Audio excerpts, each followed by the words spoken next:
I'm here. Not much.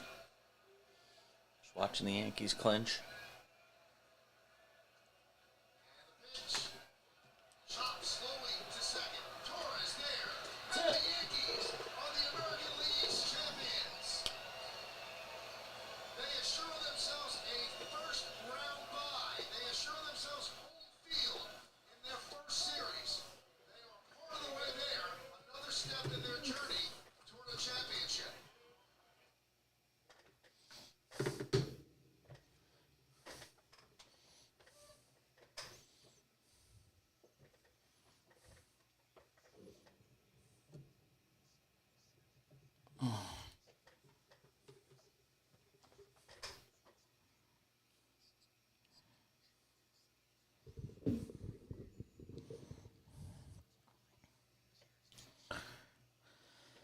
Let's do it! Good to have you with us on this Tuesday edition of the program. I am the aforementioned Jason Page. It is hard to win divisions in baseball. It's hard to win and go to the playoffs. When you talk about a 162-game season, all the things that can go wrong, and just look around sports. I mean, you see teams that are snake-bitten with injuries, guys underperforming. I mean, there's a lot of ways in a 162-game season that a season could go sideways. The Yankees just wrapped up the American League East tonight with a win in Toronto. No home run for Aaron Judge. But they were talking about the fact that it's the fifth. I mean, Aaron Boone's been a major league manager for 5 years. In all 5 years, he's gone to the playoffs. I don't care what sport it is. That's an accomplishment. And I don't know if he'll be the Yankee manager beyond this year. If the team underperforms in the playoffs, you never know. Or if after next year, you just don't know. And should Aaron Boone wind up being unemployed, somebody's going to pick him up. I mean, your resume reads like this. I've been a manager for 5 years, and I've been to the playoffs every year. And it's not like he plays in a crappy division. So keep that in mind. Just an interesting thing to start the show on, seeing as the Yankees just wrapped up a division with a win in Toronto. In this hour of the program, Juan Martine del Potro has me thinking of Tom Brady. I know there are people out there saying, how on earth do you connect those two things? But I'll do it. We'll have some Chargers injury updates, because God knows they've got plenty of them to talk about. Nicholas Cothrell will join us, Chargers beat writer with Fansided at Sports Illustrated. Stops by the program about 30 minutes from now. But Juan Martine del Potro and Tom Brady, how and why will I put them together? You'll have to find out in a moment. I'm Jason Page. We're just getting started. It's a Tuesday edition of The Cash In. Thanks for listening to us on Sports Map Radio and the Sports Map Radio app.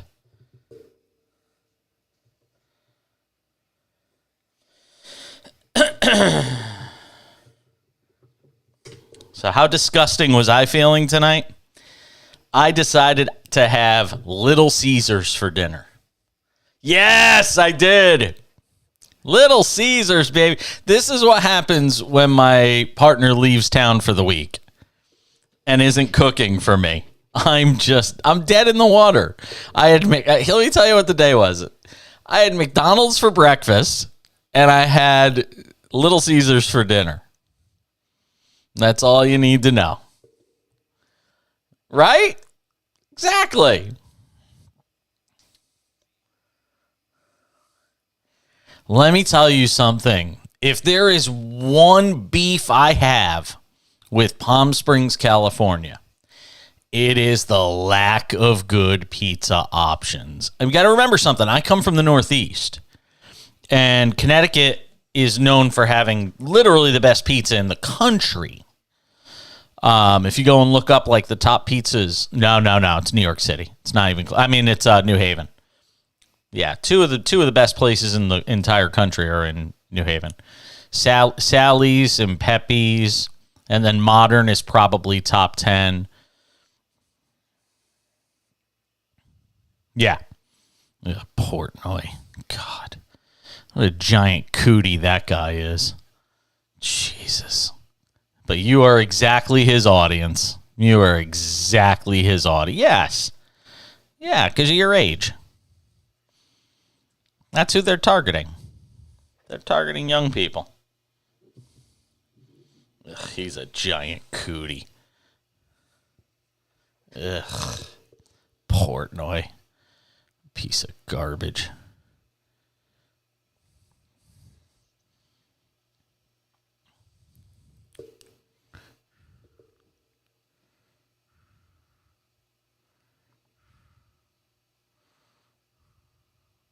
You still have no internet, really?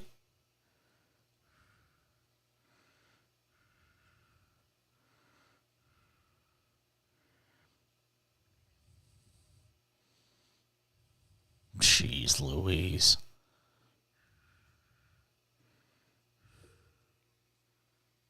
Okay.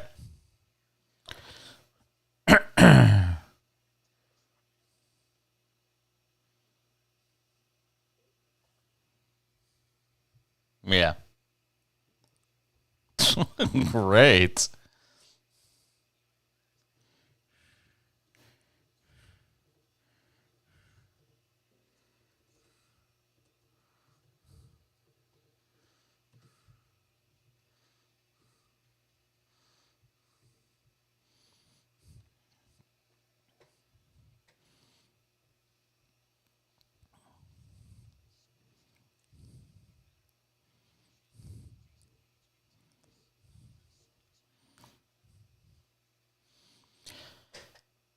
Good to have you with us. Hanging out on this Tuesday night. We're all getting through it together. Well, it looks like the Orioles' playoff hopes will go down the drain tonight. Losing 13-8 in Boston. Everything's basically a must-win for the Orioles right now if they're going to try to make the playoffs. So losing 13-8 in Boston tonight is not going to help their cause. If you missed it, top of the show, we mentioned Yankees beat the Toronto Blue Jays tonight north of the border, and they have punched their ticket as far as winning the American League East was concerned. They had already wrapped up a wild card spot. They would get a first-round bye along with the Houston Astros. So things starting to solidify as it relates to the Major League Baseball postseason. We'll do that a little later on in the show, go through some of what all of this means and where teams stand as far as the postseason is concerned. And it looks like the wild card teams in the American League are also pretty much decided as well. So I want to begin the show tonight talking about Juan Martine del Potro. And most people are going, who the hell is Juan? Juan Martine del Potro was at one point one of the best tennis players in the world. I don't remember if he won a Grand Slam event or not. Might have. But he is obviously one of the top. He was one of the top guys not named Novak Djokovic, Roger Federer, or Rafa Nadal. He's 34 years old now. And I was reading an interesting piece today in the New York Post about Juan Martine del Potro.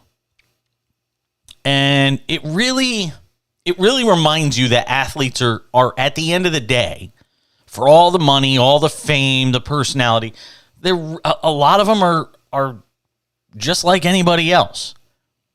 Emotions, feelings, regrets, mistakes, all of it.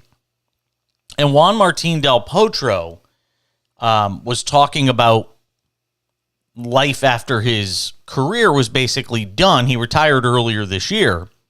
Couldn't play anymore because of knee pain, an injury that basically derailed his career.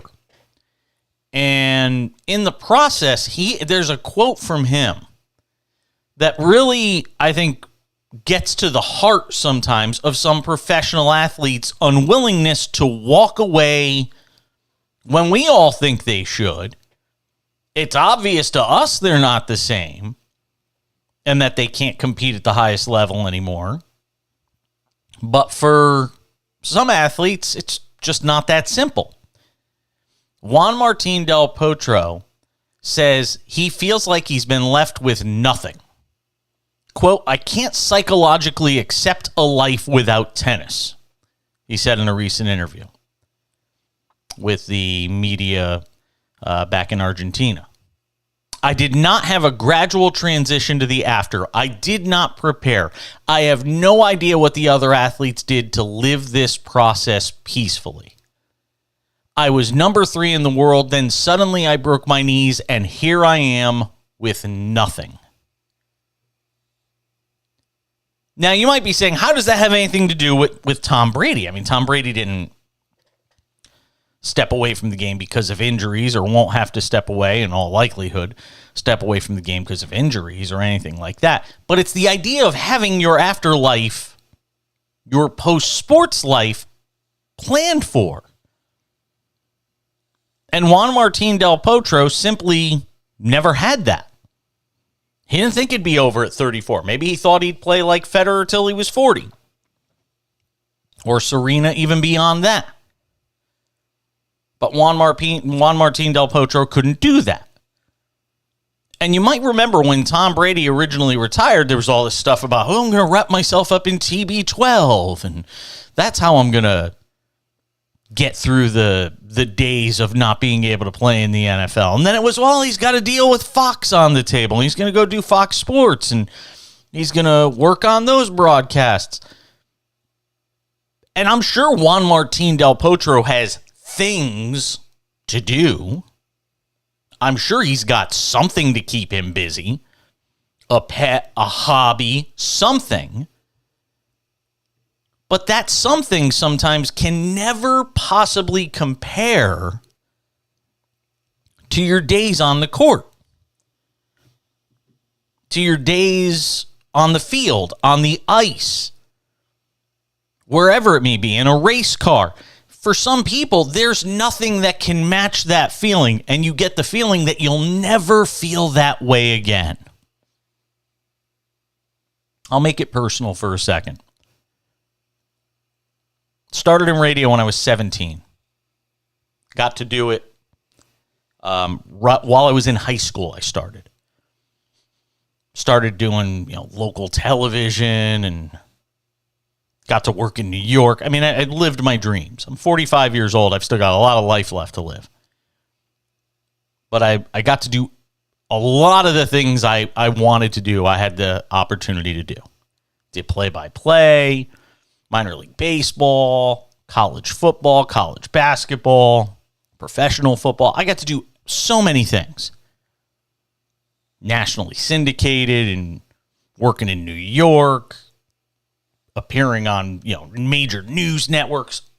And again, this is a kid who barely graduated high school, didn't go to college, living my dreams. And then in 2016, it was all gone. It was all over. And I always said when it stopped being fun, I just wouldn't do it anymore. But I was still having fun.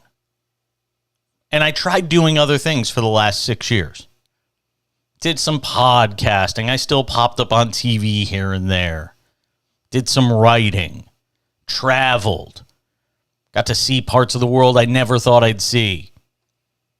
But nothing could fill the void of broadcasting, the live wire act that is what I do. And if you have something in life that you enjoy doing that much, there isn't anything that can replace that for you. There isn't anything that can replace that feeling of going out and playing in front of, 50,000 people on a Sunday in the NFL if you're Tom Brady, even if you are 45 years old. It's like a drug. It really is like a drug. It's addictive. And for Juan Martine Del Potro, who probably started playing tennis when he was just a teenager, if not earlier, at 34, trying to figure out, all right, what do I do to fill this void? There isn't anything that makes me feel the same way that I feel when I'm on the court in front of 8,000, 10,000, stadium court at the U.S. Open, Wimbledon, the French, Australian Open. There isn't anything that can fill that void. And you're 34 years old. And what are you going to do for the next 50 years? And in the case of Tom Brady, what's he going to do for the next 40 years? And again, even in my own case, having started so young in the business, what was I going to do? So I came back to doing what I love. And we started doing this show 3 weeks ago. And I decided to build my own media company because nothing can fill the void sometimes. Whether you're me, whether you're Tom Brady, whether you're Juan Martine Del Potro. And I know I'm nothing like those two. But it's relatable to anybody who's done something. And I always say, one of my biggest regrets, or my biggest sorrows, is for people that have never done something that they absolutely love doing every day for a living. Some people have careers, some people have jobs, some people have passions and get to live them and do them for a living. And I'm so happy for you if you're one of those people that gets to do something you truly love and are passionate about every day. But I'm going to tell you, if it's ever gone, if it's ever disappears, and your life is wrapped around that, the hardest thing in the world to do is move on from it. Ask Juan Martine Del Potro. Tom Brady could have walked away 2 years ago after he won a Super Bowl. But he decided to keep going. And then he was going to walk away, and he couldn't do it again. And Aaron Rodgers sits there and says, well, I'm not going to play till I'm 45 like Tom. Well, you're 40 and you're still playing. And everybody thinks they can walk away. But some people, it's a drug. You cannot replace it. I detoxed 6 years from being off the radio full time. And here I am again, 6 years later, back to hosting a nighttime show, national audience, 3 hours a night. Sometimes you just can't get it out of your system. And everybody thinks this is going to be Brady's last year. It probably will be. But if he keeps playing at a high level, if he keeps winning, who knows what happens with his marriage? That's a whole nother story. Maybe Tom keeps playing. You got a thought? Want to talk to us? You could always be a part of the show. 800-224-2004. 800-224-2004. You want to tweet at the show? You can do that too at the back page. Why should you tweet at the show? It enters you to win cool prizes. Every Wednesday we do giveaways. Want to see what we're giving away? Tune in tomorrow and you'll find out. But you got to follow me on Twitter at the back page. Send me a note. Say hello. Simple as that. You're entered to win. 1-800-224-2004. 800-224-2004 on Twitter at the back page. I'm Jason Page. The cash in rolls on Sports Map Radio.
Yeah.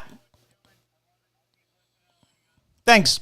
Appreciate the call, Spencer. And look, it really is. I mean, and again, I want people to understand, I'm not comparing myself to Tom Brady or Juan Martine del Potro or any professional athlete who's had trouble once their career is over. That's not the point of where I'm going. I'm talking about the feelings involved, the emotions that come with not being able to do something for whatever reason, whether it's injury, whether it's age, whether it's nobody wants to hire you. Something that you love and are so passionate about that you'll never feel that. I've always said this. I've shed tears over this. And I have no shame in admitting it. I've shed tears sitting with my partner on the couch, just saying to him, I don't know what I would do, because there isn't anything that makes me feel the way I feel when I'm on the radio or on television. There's nothing that fills that void. And maybe the answer is, and look, maybe we're just doing some psychology here on the show. Maybe you guys are my shrink tonight. But maybe the answer is you just don't find something to fill it, and you just do something that kind of satisfies you. I don't know. I've never been able to figure that out, which is why I always wind up back in the position where I am now, where I'm doing a show. And that call from Spencer, this is going to sound so stupid to people, but you don't, again, unless you've done it, you don't understand it. I don't do the show for validation. I do it because I have a perspective. I like to share it. I know people are listening, whether they call in or whether they tweet me or any of that stuff. But there isn't anything quite like having somebody call you from the middle of Texas and say, man, I just heard what you said, and you know what? It really resonated with me. There isn't anything I can do in my life that gives me that sensation, that feeling. And for Tom Brady, there isn't anything like running out of that tunnel on a Sunday or a Monday night or a Thursday or a playoff game or the Super Bowl. There isn't anything that gives him that same feeling. And it's the guys that can move on to other things that give them a similar feeling, if not the exact same feeling. It's those guys that have successful afterlives when it comes to their careers. Magic Johnson. Success after his playing days. You know, say what you want about Michael Jordan. He's found things to fill the void. I always wondered what Michael Jordan would do when he retired. He's Michael Jordan. You find things to do. More money. You know, I mean, you figure out things to do that keep you busy, whatever it may be. What's Tiger? You know, and Tiger Woods is an interesting one. What is life for Tiger after golf? Because he may find out really soon, if this leg thing continues to be the problem that it appears to be for him, that he can't really even walk 18 holes for 4 rounds. Hell, Live Golf might have been where he should go, because he might be able to get through 3 rounds, but he can't get through 4. What do you do if you're Tiger? What does life after golf look like for Tiger? For Jack, it was creating golf courses. For Arnold, it was creating golf courses. It was the Arnold Palmer brand. I drive by an Arnold Palmer course every day here in Palm Springs. You know, what do you do to fill that void? What will it be for Tiger? That will be a fascinating one to watch. What does Tiger look like at 60? He's not going to be out on the Champions Tour hacking it up. So what does it look like for Tiger? That's pretty easy, Jason. Executive producer Vlad. He's going to look like a 60-year-old man who used to play and be a great player and win a lot of majors. And now he's probably watching his son. That's it. It's not that difficult, folks. Not really. Yeah, but it is. For some people, it is. And in the case of Tiger, maybe it will be just wrapping himself up in Charlie. It's funny you should mention Charlie, by the way. I just watched an interview with him the other day. I think he's 13 or 14 now. I was just watching. He's the exact carbon copy of his father. He really is. And his hands are massive. I was looking at this kid. I'm like, my God, he's 13 or 14. His hands look like baseball gloves. It's crazy. I was watching him. He shot a 68 the other day, which was his lowest round ever, and he shot it in competition. He shot his lowest round ever in a competition, period. Shot a 68 the other day. He's 14, 13. My God. That's great. And guess who was on the bag for him? His dad? His dad. Okay, then. So we know that. Here's the other thing. And this is me saying this. I think a lot of these athletes, especially these greats, these GOATs, when they start getting older and they start seeing that, they're, well, since we're using golf, let's just say they're really in the back nine, like they're in the 16th hole. Yeah. 17th, maybe. Okay. I think they start looking at their children and their family more. And if their children show that interest that they had, that fire transfers to the sport of their children. So when we're all saying like LeBron, we already know what LeBron's goal is. He wants to play with Bronny, and if somehow yeah, he wants I don't to have play any with question. Bronny and Bryce. Yeah, I don't have any question about LeBron. So LeBron, and as we can see, LeBron has shown you that he's going to be touching other avenues to make revenue. So he's always gonna be involved. He's been involved in other things now to the point where people thought that, oh, he's not there to win a title anymore. He's there to just Sure. be, There isn't. Well, look, this isn't an argument I'm transferring to every single guy that's at the end of his career. I'm just saying it's certain guys.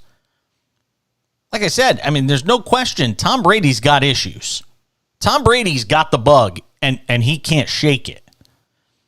Tom Brady could have retired after winning a Super Bowl at 43, and he decides to come back and play another year. Then he decides he is walking away and has a deal on the table with Fox. Remember, it was supposed to be, TB12's that's going to be his life. At all the stories after TB12's what's going to be his life. Then it was Fox Sports has an open deal, open offer on the table for him.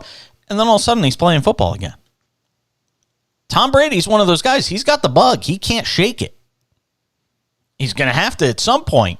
But everybody thinks it's a foregone conclusion. Tom Brady, this is his last year, blah, blah, blah. And look, maybe it is. It sure as hell should be. Nah, if they win a title, it's over.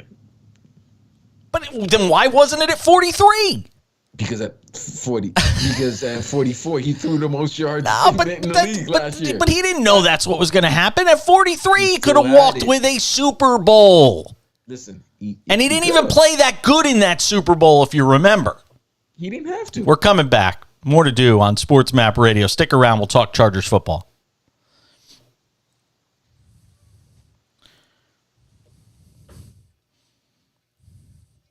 I didn't realize we were like right up against it. I had the pot down, so I didn't hear the music. Well, it didn't matter because I didn't turn it up until the music was already playing. All right. I gave you the guy's number, right? Yeah. Let me get him on. Yeah.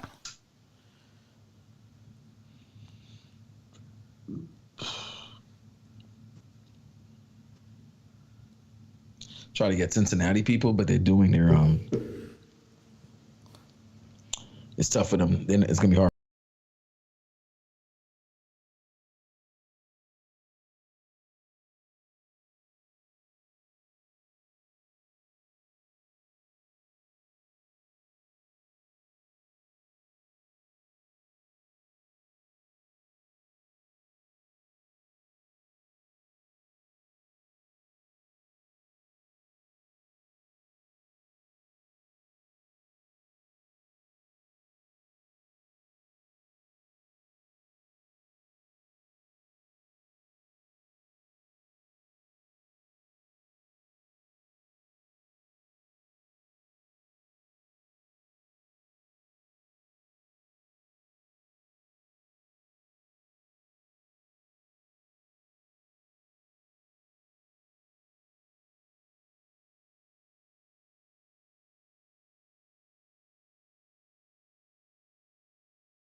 We continue on this Tuesday edition of The Cash-In. I am Jason Page. Good to have you with us. The phone number, 800-224-2004, 800-224-2004. You can tweet at the show at the back page if you feel so inclined as well. We didn't get to talk about the Chargers injuries in the last segment. We were talking a little bit about athletes and the inability to walk away from the game. But that's okay, because we could talk about all these Chargers injuries right now with Nicholas Cottrell, who joins us. Chargers Beat does a good job on Fansided, part of the Sports Illustrated family. Gives us a few minutes here on the Cash-In. Nicholas, what's the so I'll ask you, what's the update on the myriad of injuries to this team? Man, where do you start? There's a long list of injuries. We're only in week 3. Things aren't looking good for the status of the team. And, it's one thing if it's just one guy or, a player here and there, but not only is there, in just overly abundant amount, but it's all to their marquee players. So, right now it's just, it's going to be something that they're going to have to, I guess, just shoulder the load, that next man up mentality. But Rashawn Slater, ruptured bicep tendon out for the season. They lost their deep end and Jalen Guyton with a torn ACL. I guess the only encouraging news right now is that Justin Herbert didn't suffer any setbacks, Brandon Staley said yesterday.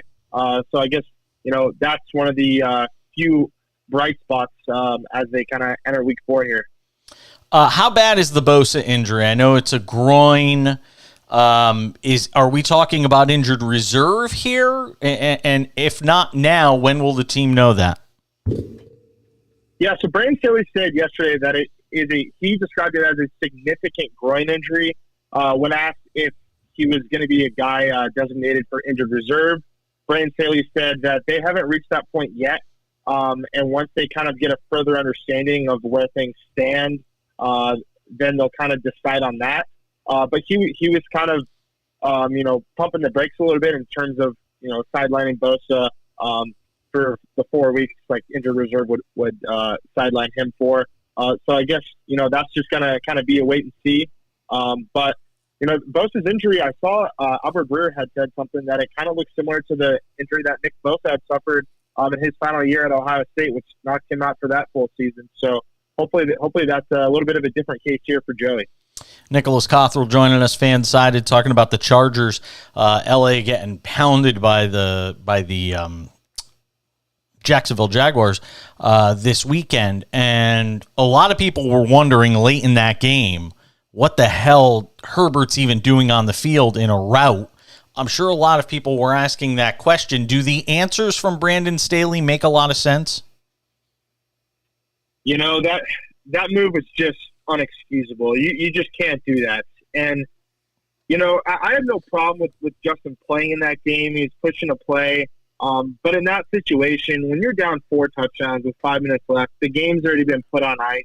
There's no reason to have your franchise quarterback out there. And not only was he out there put in harm's way, but they were already without Lindsley. And Rashawn Slater had already suffered his injury. So they had a backup center and a backup left tackle, and the protection had been atrocious all game. So to keep him in that situation, there was no benefit. And then Brandon Staley, defended that and saying that was Justin wanted to be out there and he didn't want to quit on his guys. But you commend Justin for doing that. Approaching things with that, do it all for your teammates type of mentality. But I kind of preface it by saying, like, you see in baseball when a manager goes out to the mound and they try to take the ball, they try to pull the pitcher, and the pitcher's trying to talk his way out of the game, and the manager takes the ball from him. So it's kind of one of those things that Brandon Staley needs to put his foot down. Now on Monday, Brandon Staley kind of backtracked a little bit, which I can appreciate. Reflecting back instead of just kind of defending your decision, even though you know you're wrong.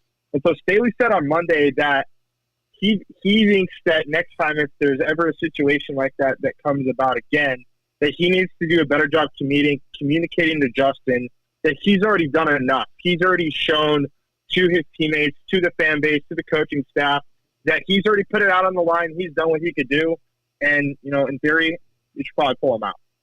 Yeah, and to me, when as you're talking about, I mean, it's your franchise quarterback. Somebody's got to be the grown-up in the room. And again, this is the problem sometimes when you get these first-time head coaches, young head coaches, who want to be buddies with the guy they're coaching rather than being the adult in the room. Somebody has to be the adult in the room in that spot, and it has to be the head coach. Otherwise, who the hell is it? And he's got to protect Justin Herbert from himself in that spot. Yeah, that's exactly right. And, even if obviously you want that coming from the, Brandon Staley, the head coach, or even the offensive coordinator, Joe Lombardi. But even some of his teammates, like, where's the veteran to be like, hey, Justin, like, we appreciate, like, your commitment to this team and everything, but, like, we need you for the big picture here. Somebody's just got to kind of lay it down and think about there's more than just, getting through that week 3 game. It's a 17-game season, so absolutely right. A thought on Keenan Allen? Chance he's back this week? Yeah, so Keenan Allen, he had a 50-50 shot to play in week 3. He had participated in on a limited basis 2 weeks of the 2 of the 3 days that they practiced leading into that game. It sounds like he has a good shot at playing this week. Brandon Staley's considered him as a day-to-day type guy, but I think things are pointing in a positive direction for Keenan Allen. And you look at this team as a whole right now. They're 1-2. I don't think anybody pushes the panic button after 3 games in the season, especially when you consider there's only one undefeated team in the AFC, and that's the Dolphins. And while they're good, nobody certainly thinks they are unbeatable. You've seen what the Chiefs are, and obviously they lose to Indianapolis. The Broncos are struggling to get any offense going. They've scored 43 points in 3 games. So all in all, in a situation where you're 1-2 and have all these injuries, the bright side is, it's still early and you really can't panic, can you? I mean, what seems to be the mentality of Brandon Staley on this 1-2 start? I would say Brandon Staley seems pretty even keeled at this time. Clearly, the urgency is there, and I'm sure he feels the pressure because there was a lot of anticipation entering the season, and to get blown out by a Jaguars team who, let's face it, before the season they were the worst team in the league for the last 2 years, and the Chargers were a team that entering the year was expected to win 10, 11, maybe 12 games and make a playoff run. So starting out 1-2 is definitely underachieving. Now, like you mentioned, it's only week 3. It's a lot. There's a lot of football ahead. I think some of the more concerning aspects is what is going on with Austin Eckler in the running game. Chargers ranked 31st in running the football right now. Austin Eckler was a guy that led the league in touchdowns last season with 20. So they can't run the ball at all right now. In week 3, he had 5 carries for 4 yards. So you got to get that figured out because he has yet to kind of have that big game. Obviously, still early, but that's really concerning, especially when Justin Herbert's playing through injury. Ideally, you'd like to lean on the run game a little bit, but when they're not moving the ball and he's having to drop back with this injury, that's just not an ideal situation.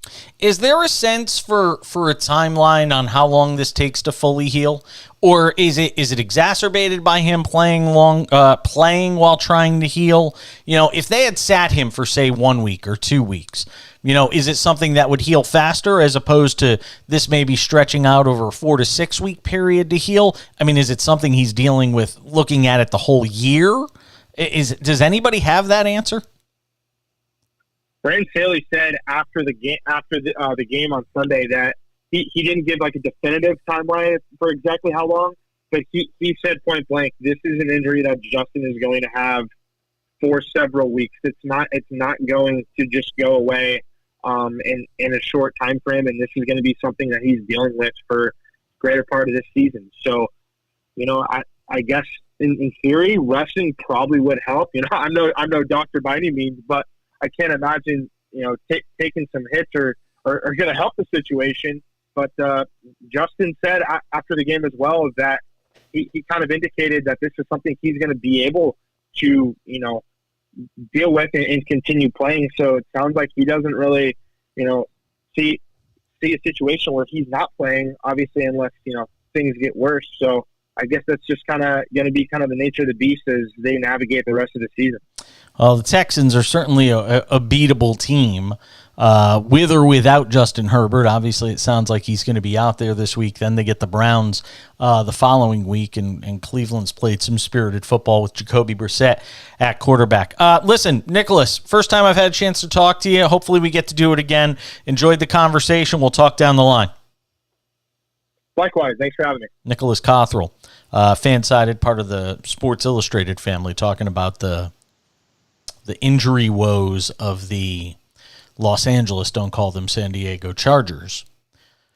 And I see, and look, I have a friend who's a doctor that I usually reach out to these injury things on, and I kind of wish I had talked to Dr. Wedrow on this, because I'm curious to know, if they had sat him for 2 weeks, does this heal faster? Does it completely heal? Because you're talking about what? Torn cartilage in the rib cage. You've got a game against you had the game against the Jaguars, game against the Texans. If they had been able to sit him for those 2 weeks, get him, basically 3 full weeks of rest when you talk game to game to game, and then the next time he plays. Could that have been something that expedited the healing process here for Justin Herbert? I don't know. But it sounds like they don't have any real regrets in terms of how they're handling this. And we talked about it earlier in the week. When you have the Tyrod Taylor situation, we talked about it last week, where Tyrod Taylor suing the organization for the way they handled his, a lacerated liver injury.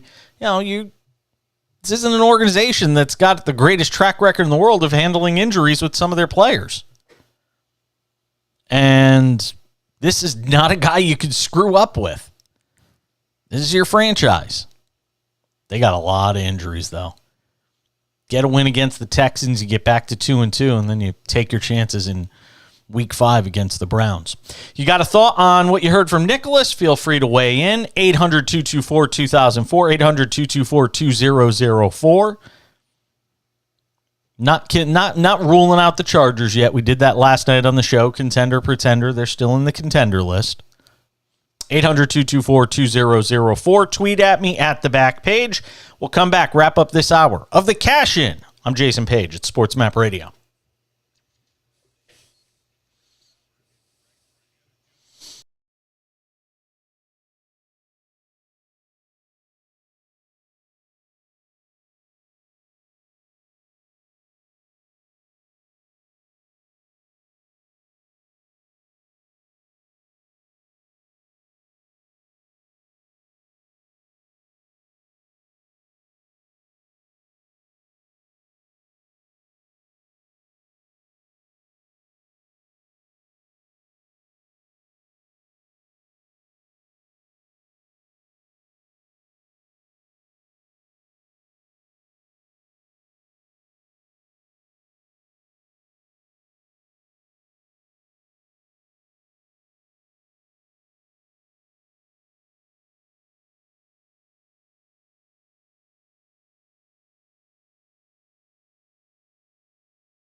All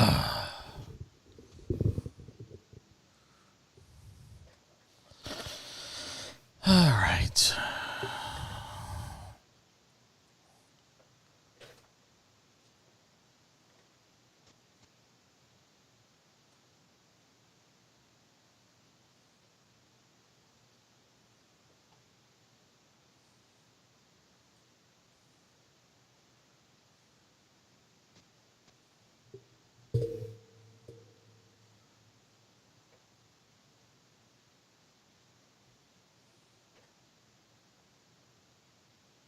We continue on this Tuesday night.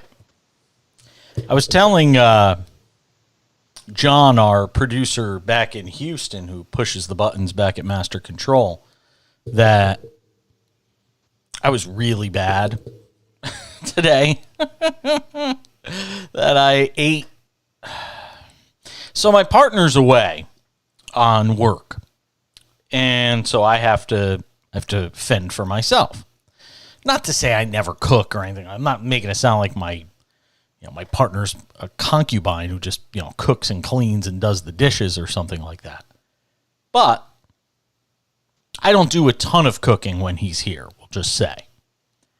And today was the first day that I got back to sort of that, what life was like when I lived alone. I had McDonald's for breakfast and Little Caesars for dinner tonight.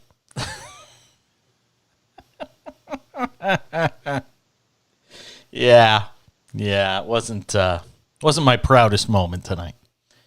But the show's closing in. It's 6:00. I'm on the air in an hour. Got to do something fast. I don't have time to cook. I'm putting the show together, putting topics into certain segments, and I caved. I had to go get Little Caesars.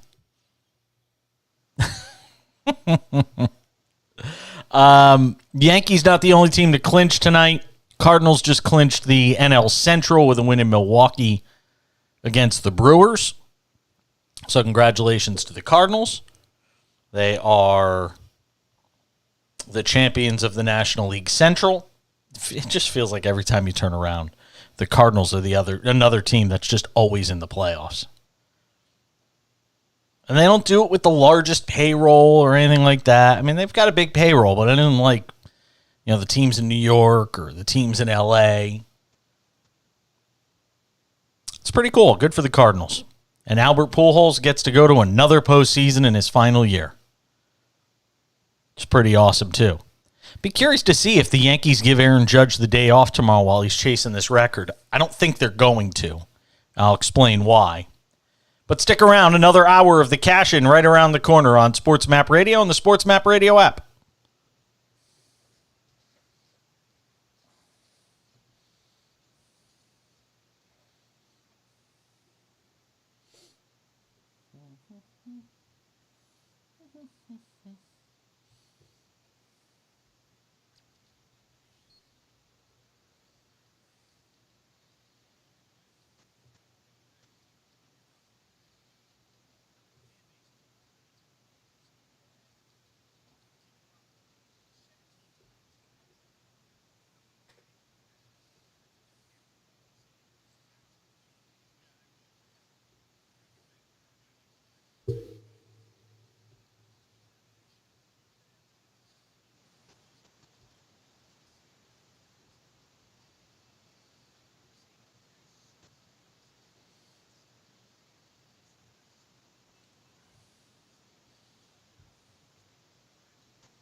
Deals a ground ball in the infield to Gleyber Torres, throws to first in time.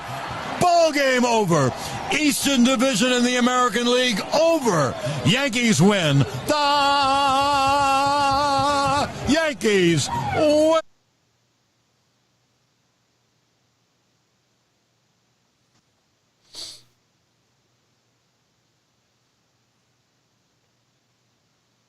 I'll be right back. All right.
All right, another hour starts right now. Sports Map Radio, the Sports Map Radio app.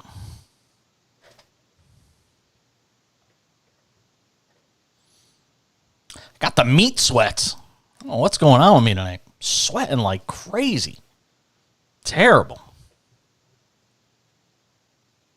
We mentioned the Cardinals a few minutes ago just clinching the National League Central earlier tonight. The Yankees clinched. And Trevino deals a ground ball in the infield to Gleyber Torres. Throws to first in time. Ball game over. Eastern Division in the American League over. Yankees win. The Yankees win. Well, the New York Yankees have clinched the American League East. Now they will play out the string. One more game here. 3 over the weekend in Baltimore. And then 4 in Texas. And then they'll rest for about a week to get ready for the playoffs. That was phenomenal. That was exciting. And the Yankees in this roller coaster year.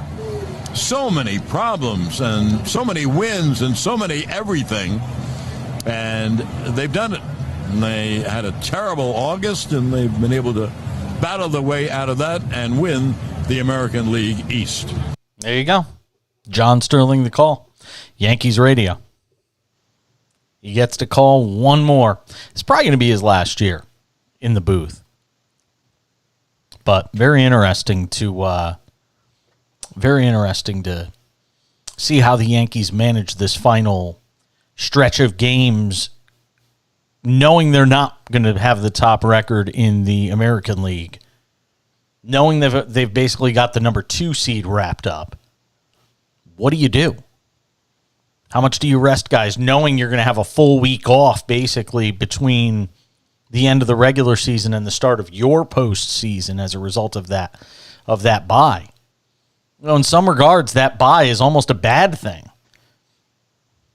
because you just never know what's going to happen to a team when they've got a complete week off. Anybody who's in a good rhythm, anybody who's in a good flow, how do you keep that? We'll come back. Another hour of the Cash In continues. Sports Map Radio, the Sports Map Radio app. Stay with us.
Runner at first, Colton Juan. Goldie playing behind.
All right, I'm all about fairness. If we're going to play the Yankees division clinching call, we got to do it for the Cardinals, don't we? I mean, it's only fair. Runner at first, Juan. Goalie playing behind him. The Cardinals 1 out away. The first pitch. Little check swing. Back to Helsley. He's got it. Underhands. The Cardinals, the 2022 NL Central Division champions. It's the 4th consecutive year in postseason play. And a season that has been defined by so many great moments and individual milestones. In 2022, the Cardinals are the champions of the National League Central Division. There you go. Bally Sportsnet, the Midwest edition. So the Cardinals are through. And again, it's not easy to go through 162 games. And we talked about it with the Yankees earlier in the show. 4th straight year the Cardinals have been to the playoffs. Yankees now, this is their 5th straight under Aaron Boone. And it just puts it all in perspective. Cardinals, by the way, for World Series odds, the World Series odds over on FanDuel right now have the Cardinals at plus 1,700. Matter of fact, here's what it looks like for all the teams that have basically punched a postseason ticket. The Dodgers are plus 290. Houston is plus 380. Then it's the Yankees and Mets tied at plus 500. The Braves at plus 950. The Cardinals at plus 1,700. Toronto at plus 2,000. Toronto at plus 2,000 would be an interesting flyer bet.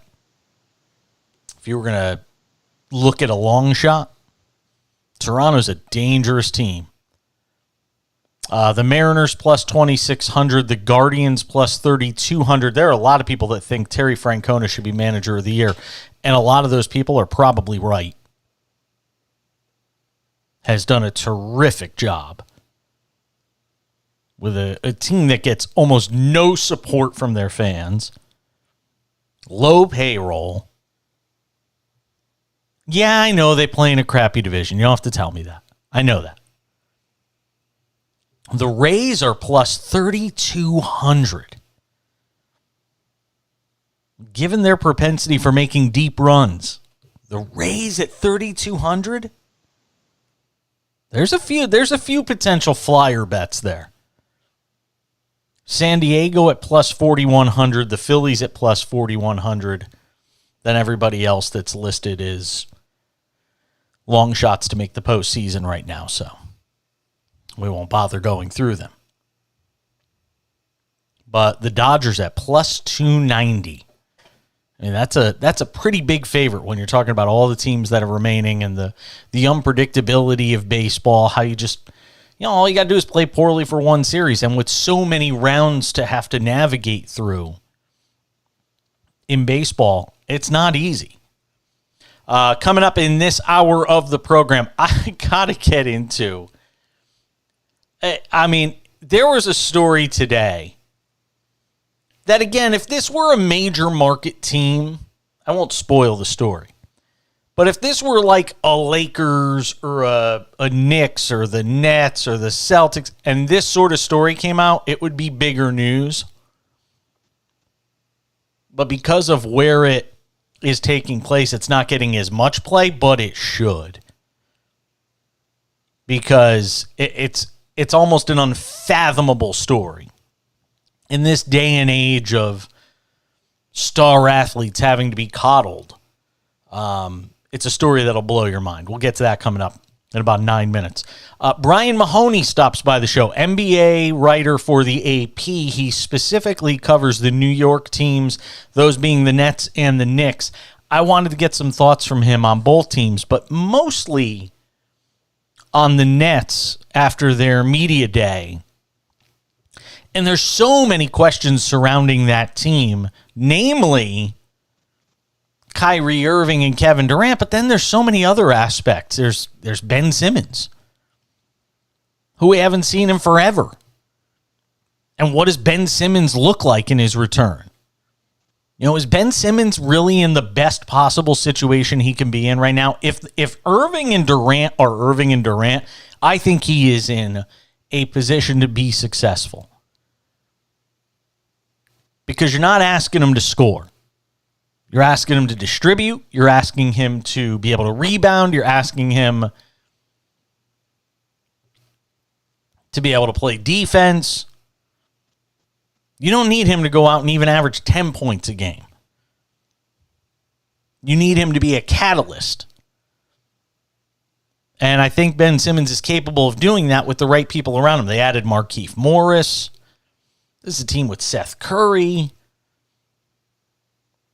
It's a talented team. If they can all get on the same page together, and I don't know if anybody knows that. I think it's just too early to say. There is more to get to from baseball as it relates to, and might as well run through them here, the postseason possibilities, which are still sort of playing themselves out. Red Sox beat the Orioles tonight 13-9. That is a huge win, a huge loss, rather, for the Orioles as it knocks them one game closer to elimination as it relates to the wild card. They're now 5 back of Seattle and Tampa Bay. So I think we could officially say Baltimore is dead. But they're not dead. Yeah, they're pretty. I mean, you're 5 back. You're 5 back with 10 to play. You're dead. I've seen weirder things. And as a matter of fact, they're 5 back with 8 to play. Yeah, they're pretty much toast. Problem is, everybody else is at 68 or 69. And look, nobody wants to see Baltimore make the postseason more than I do, but that's not going to happen. So it's been fun. We'll see what Baltimore looks like, though. I think they're going to be good for a number of years. The problem is all the teams that are in the playoffs this year are all going to probably be in the playoffs next year. Maybe with the exception of the White Sox, who will probably get healthy and be back in the mix for that AL Central, because they were decimated by injuries this year. And Tony La Russa's crappy managing. Miguel Cairo hopefully will be the manager of that team next year. I'm not, even though I hate this team, I don't expect them to be this bad like they were this season. Who? Boston's gonna show up during the offseason. I'll be interested to see if they keep Bogarts. That's a big question mark there.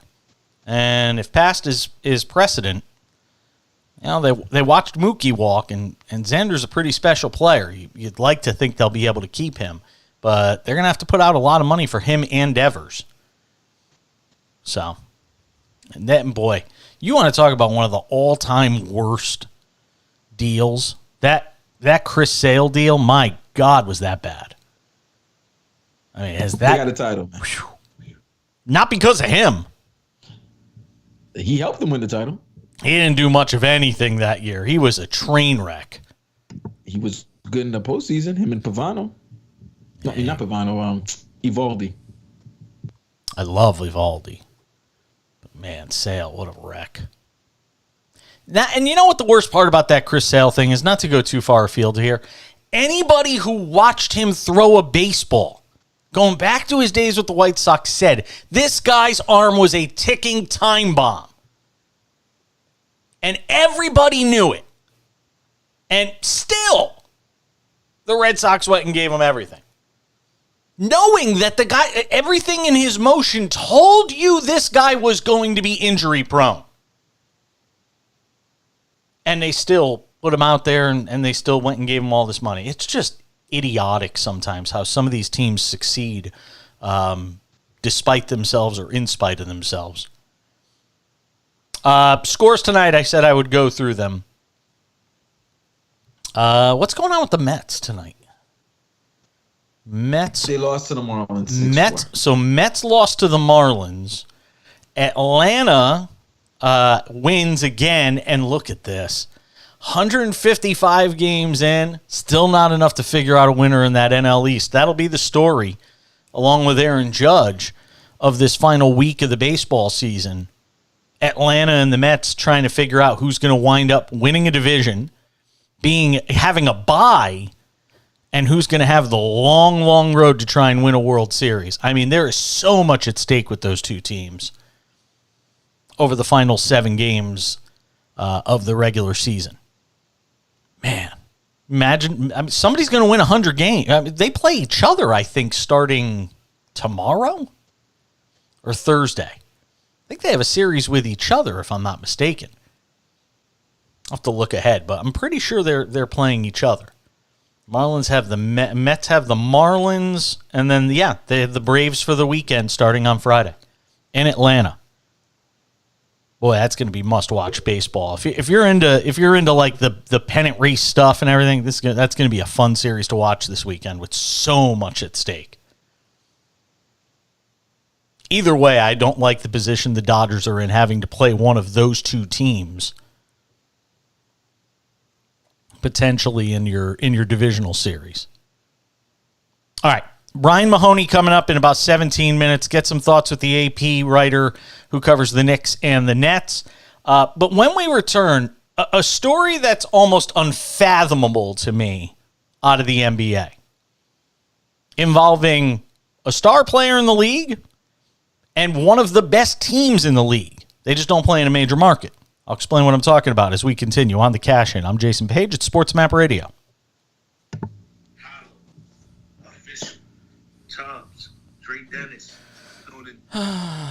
Bro, yep. Do not say that Anthony Edwards and do not say the Minnesota Timberwolves are one of the best teams in the NBA.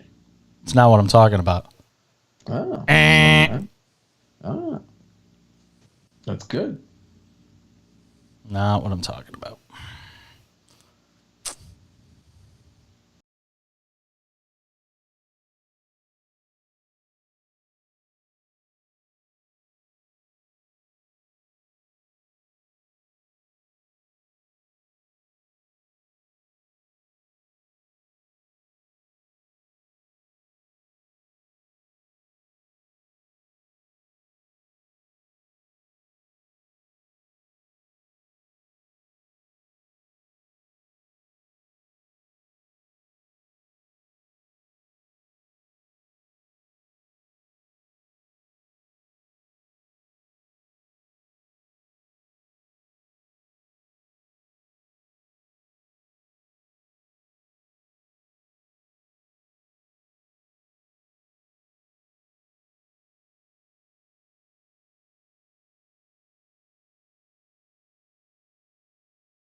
Good to have you with us on this Tuesday night. Got something you want to tell us? The phone number is 800-224-2004, 800-224-2004. Hit me up on Twitter at The Back Page if you feel so inclined. On Twitter at The Back Page if you're looking for me there. You can also watch the show. My personal Facebook, The Jason Page, our Decibel 88 Facebook page. That's our production company that creates this fine programming. Decibel 88 on YouTube, Decibel 88 on Facebook, and you can even watch the show on Twitter at The Back Page. So lots of ways to take in and consume this nightly cornucopia of cool. So Brian Mahoney will join us coming up in about 12 minutes. Get some thoughts with him on the Knicks and the Nets. More so on the Nets, but I'll get in a question on the Knicks as well. But I was floored today when I saw this story. I mean, I'm not one that's prone to hyperbole, but it is the height of insanity when your team decides to hang on to one of your own stars to the tune of 4 years and $133 million after a controversial benching in Game 7, the likes of which DeAndre Ayton suffered at the hands of his head coach, Monty Williams. And then to read today that the Suns center tells the media he has not spoken with his head coach, Monty Williams, since he was benched in that Game 7, lost to the Mavericks back in May. And I'm just sitting here scratching my head saying, on what level is that smart, responsible, wise, sending the right message? And then there's another part of me that says, what does that say about DeAndre Ayton on the other side? And I could look at it from both sides and say, well, why wouldn't he go and talk to his head coach? But to me, in this day and age of athletes being coddled the way they are and having to placate your stars, and say what you want about DeAndre Ayton, you just matched his offer with the Pacers for 4 years and $133 million.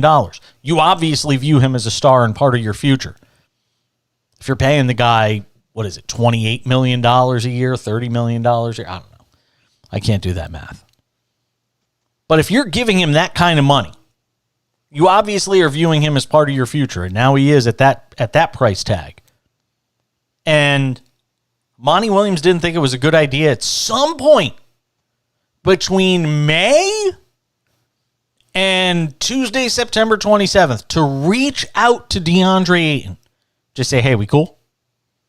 You understand why? Why did I do it? I haven't spoken to him at all ever since the game. Ayton told reporters after the first practice of the season on Tuesday, I can show him better than I can tell him. It's life. Nobody cares about the uncomfortable nature of it. It's how you perform and what you bring to the table. What's said is already said. And that's an interesting response, and some might even say it's the right response. But it's the right response to the wrong handling of it by Monty Williams. I mean, you've got to at some point sit down with this guy and clear the air. There's no way it can't be hanging over him.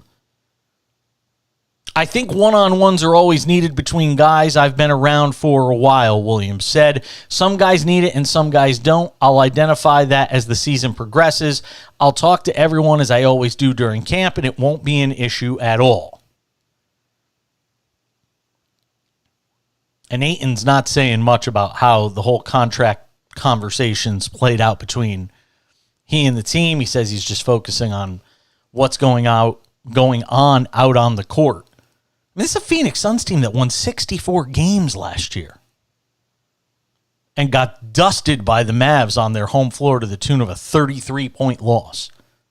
In Game 7. And Ayton only played 17 minutes in that game. And when Williams was asked why, he said it was he only said it was an internal matter. But to me, you've got to have a conversation with that guy. I mean, and here's the thing. Inexorably, your careers, your futures are now tied together whether you like it or not. And there's clearly some beef there. We don't know to what degree. And because Monty Williams said it was an internal matter, we don't really know, aside from the fact that DeAndre was playing like hot garbage, why he decided he couldn't put him back out on the floor again. Guy that averaged 17 and 10 for you in 58 games last year. But your careers now, whether you like it or not, you two are connected at the hip. If one of you is successful, you're probably both going to be successful. If one of you fails, the other's likely to fail too. So you've got to chew that up and figure out a way to make that relationship work beyond, right now all you're getting is passive aggressive behavior from the two. Well, it's an internal matter or not. Maybe I'll talk about it when the time comes. Well, I'm going to let my talking on the court do it. None of those are positive team-working, team-minded attitudes. And that surprises me coming from Monty Williams, given how highly heralded and how highly regarded he is as a head coach, that this situation has come down to May to September 27th, and these two still not hashing it out after a situation where you sat one of your stars for a Game 7 where you lost by 33 points. I got a feeling we haven't heard the last of this. I got a feeling this isn't the last time there's going to be issues between these two guys. I hope that's not the case, because Phoenix is a talented team that could certainly go a long way in the West. As long as Chris Paul continues to play like Chris Paul does. Until he gets hurt. Until he gets hurt. Last year he was pretty healthy, though. And no, after he hit the who they beat? New Orleans? I believe they beat New Orleans in the first round. Okay. And then after he went crazy against New Orleans, I think he must have had a ridiculous game. And then after that, he pretty much crapped the bed in the Dallas series. No, I'm not disagreeing with that, but health-wise, last year was one of his healthier seasons. But it's always, he played so bad, it got to the point where you thought he was hurt. Yeah, there were a lot of people, questioning why he was on the floor as well. I mean, what do you do when somebody starts to look that old? But he'll use it as motivation. He'll still be. I mean, that'll still listen. It's still going to be. And I love CP3, but that's almost every year. But that's still going to be a good. That's still going to be a good regular season team. They'll be judged on what they do in the playoffs. And that's the key. I don't care what they do in the regular season. That's good. There's a lot of teams in the Western Conference. I don't think home court really means much to them. Maybe a team like Memphis, home court will mean much, but you're talking about vet teams like Golden State, the Clippers, the Lakers, the Suns. I don't think home court means a lot to them. I'm excited to see what Memphis does this year. Well, they're on prime time, baby. You're on there. You're the main game on Christmas night. You asked for it. You hear us in Memphis. We're on in Memphis. So love our peeps in Memphis listening to the show.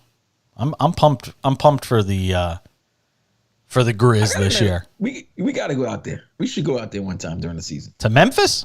To Memphis and go check out a game. Let's go to Beale Street. Check out the Memphis Grizzlies. I don't have a lot of desire to go to Tennessee. I'm not going to lie to you.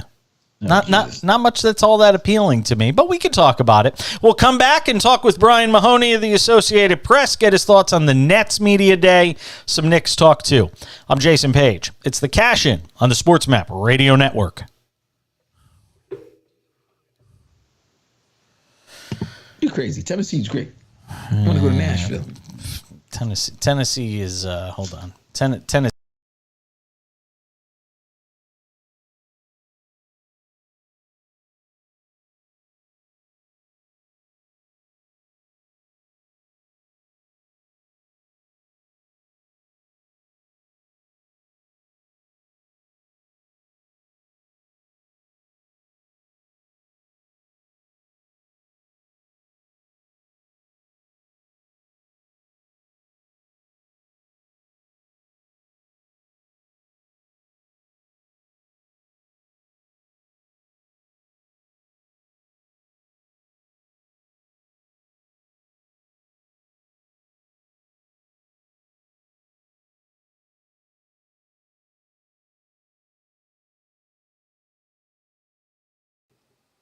We move along on this Tuesday night edition of The Cash In. I am Jason Page.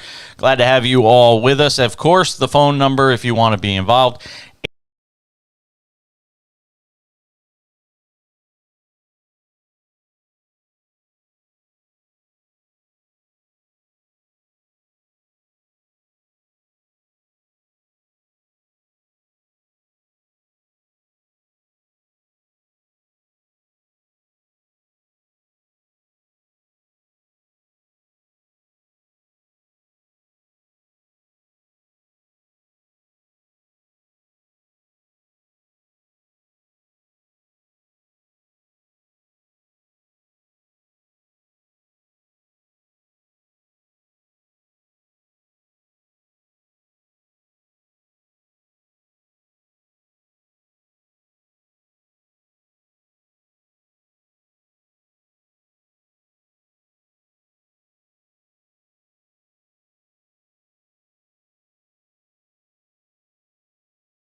Along on this Tuesday night edition of The Cash In. I am Jason Page.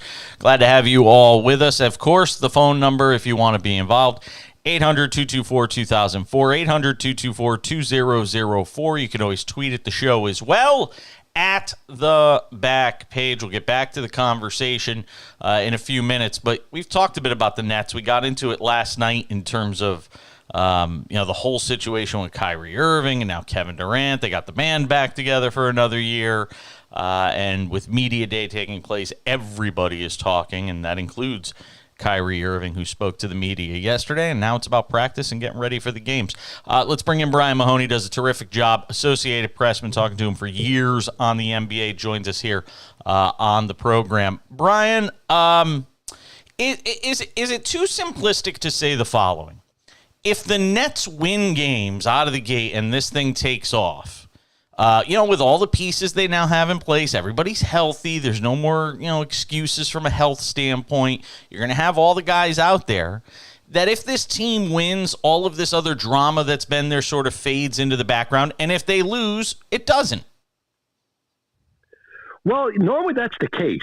You tend to say that 9 times out of 10. The one thing about the Nets is that their drama isn't necessarily caused by winning and losing. The things that sort of threw them off course were, personal decisions, guys not being available. Even Kevin Durant said necessarily he wasn't mad that they lost games when he was injured.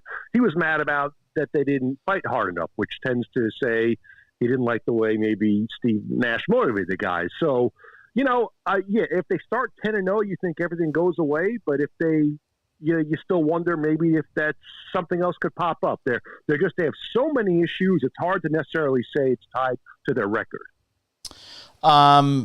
This organization stood by Steve Nash. We've seen a lot of times in the history of sports where when a star player calls for a coach to be fired, the coach gets fired.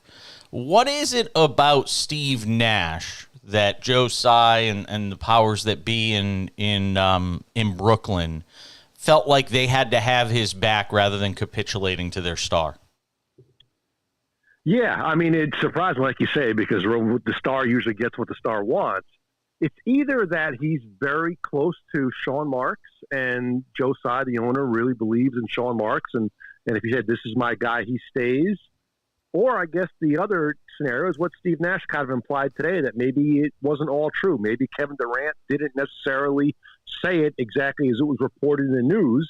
And maybe he never said, I want Steve Nash gone. Maybe he said, I want this, that, I want things different, whatever it was. But maybe it wasn't necessarily the ultimatum, because let's face it, I thought the same thing I'm sure a lot of people thought. If it was true, if Kevin Durant said, I want him gone, we were shocked he wasn't gone, because that's normally what happens. Talking with Brian Mahoney gives us some time here on the show. Associated Press does a great job on New York basketball, the Knicks, the Nets, and the like. Talk to me about, this team being completely healthy, making the additions they make in the offseason, and sort of where they stack up in the East, because, the odds makers love them.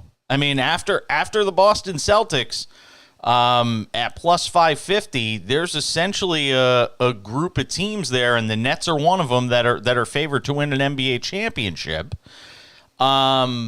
which seems kind of stunning when you consider where the organization's been over the last couple of years. But obviously the makeup of this roster is such that if all the pieces are in place and guys are healthy and buy in, the sky's the limit here. No, you're absolutely right, Jason, for sure. As much as you can nitpick as much as you want and say they don't have a great center, they don't defend this and that, the bottom line is, in the modern day NBA, the way the game is played, the Nets have everything you want. The firepower of Durant, Kyrie Irving. They have Joe Harris and Seth Curry, the outside shooting. Ben Simmons, who can do so many things beyond scoring, defending and pushing the ball. They are stacked and loaded, but there's a lot to say, wait a minute, they were stacked and loaded the last 2 years, and it got them nowhere. They've been injured. They've had, a lot of personal issues that kept them off the floor, Kyrie Irving related, so on and so forth. So, I would never pick them right now based on what I've seen the last 2 years, based on all that other stuff. But as far as just talent and potential, they have it all for sure. Markieff Morris, we talked about toughness, and we talked about that lacking from this team when Kevin Durant was out, and how they sort of just not mailed it in, but folded up to a degree. And Markieff Morris came in here and basically on Media Day, and you wrote about it beautifully in a piece I was reading today. He basically said the league looked at them and other teams looked at them and said they were soft. How much does Morris change that? Well, it definitely helps. It's a guy who, talks tough, acts tough, and they needed that. And what Markieff also said today was basically, exactly what I remember from last year when Kevin Durant was hurt, that during January, February stretch. The Heat came in and beat them, and the Heat had guys out too. The Heat had probably just as many great players injured. They were playing two-way guys, and they came in and beat the Nets. And he basically said, we thought these guys aren't tough. We're going to be tough. They're not. And, that's a damning statement for a team. You can have guys out. You're going to lose some scoring. You lose some defending, rebounding, whatever. But you should never lose the ability to compete. And the Nets did last year, and hopefully they learned a lesson. Go out and play hard and see what happens. You might win some of these, no matter who's on the floor. Give me something on Kyrie here, because I listened to his press conference yesterday, or his media gaggle, whatever it would be, and I just keep coming away with a guy that does not want any accountability for anything that happened last year. The guy just wants to blame everybody else. Nothing is on him. Oh, I lost $100 million. Woe is me. And I don't know how you approach a guy like that as an organization, and how they continue to sort of work through these issues they've had with him. And he says, well, it's not fair. People want to question my commitment. Well, yeah, and he talks about narratives and saying the media is putting out the narrative. Well, the narrative was created by things that were happening very publicly with this team. Yeah, well, I think the way you handle it is exactly what the Nets did, Jason. They didn't give him the extension. You say wait and see, because he's shown us that he's not committed. And, what was funny was when Kyrie said basically, this narrative's out there that I'm not committed, and they put it out there because I wasn't available. Well, there you go, right? It's, I think he showed some awareness yesterday. I think he basically said, Kevin Durant is right. we should have that, what he's looking for, that atmosphere, that culture that he wants. So he's aware it wasn't there, but he doesn't say why it wasn't there because of him in a lot of regards.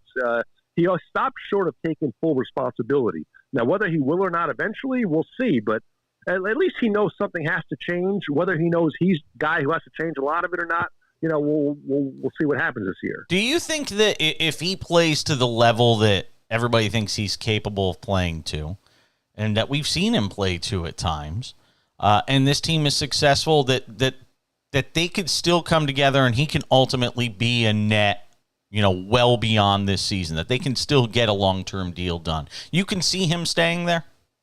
I can, because they go together. If he plays well, really, really well enough to get the money, it's because he was there and committed.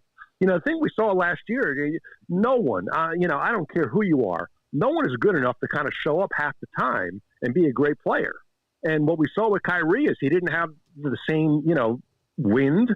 He couldn't defend as well. You're not practicing.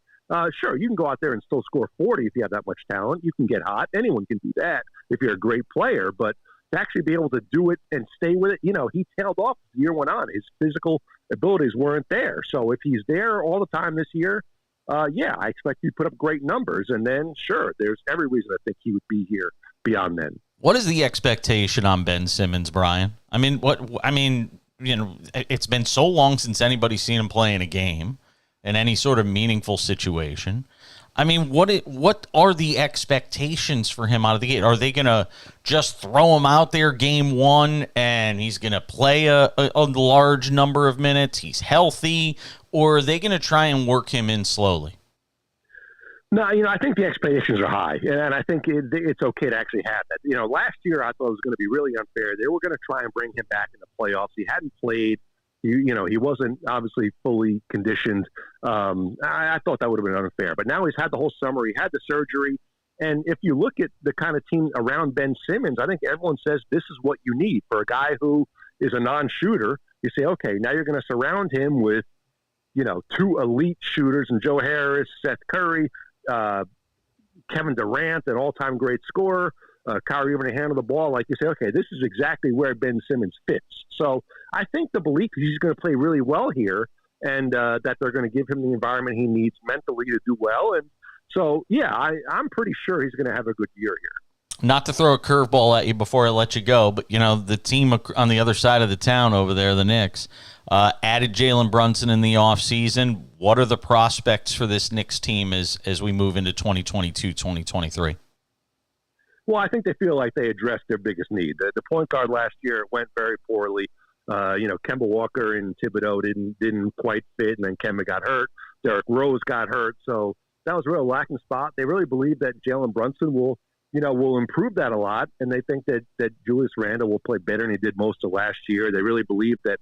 Based Barrett's on what, though, improving. Brian? When it comes to the Randle thing, they believe he's going to play better, but based on what? Well, I think they're going to tell me Are you going to tell me that Brunson makes him a better player, gets him in better positions? Okay. I think they feel like, honestly, Jason, last year was as bad as it could go for him, and his numbers still weren't terrible. He still put up decent numbers, and that was with, it being sort of not a real good fit for the whole roster for him. So I think they feel like it's a better surrounding for Julius this year. His numbers will go back up. He's in better shape. Well, we'll see. He has to be proven, of course, but I don't think he'll play to the same level we did 2 years ago. Don't get me wrong, but I think it'll be better than it was last season. And I think they're a possibly lower level playoff team. They're going to defend. They're going to play hard. For every Thibodeau team does that. And, we'll see. They score more now. So I give them a shot to be a playoff team. I don't know they're going to be much better than that, but I think that's certainly doable this year. I'm interested to see the development of Obi Toppin this year. And there were times last year where it just felt like Thibodeau held him back and was holding him back some. I would just love to see more Obi Toppin this year. Yeah, I'm still not showing Obi. I'd love to see it. I don't know what his ceiling is. He obviously started playing basketball kind of later. Played at a lower, mid-level college kind of thing. He's not, a blue chip guy. So I think he needs a lot more than a lot of guys do. Where he's going to be a superstar.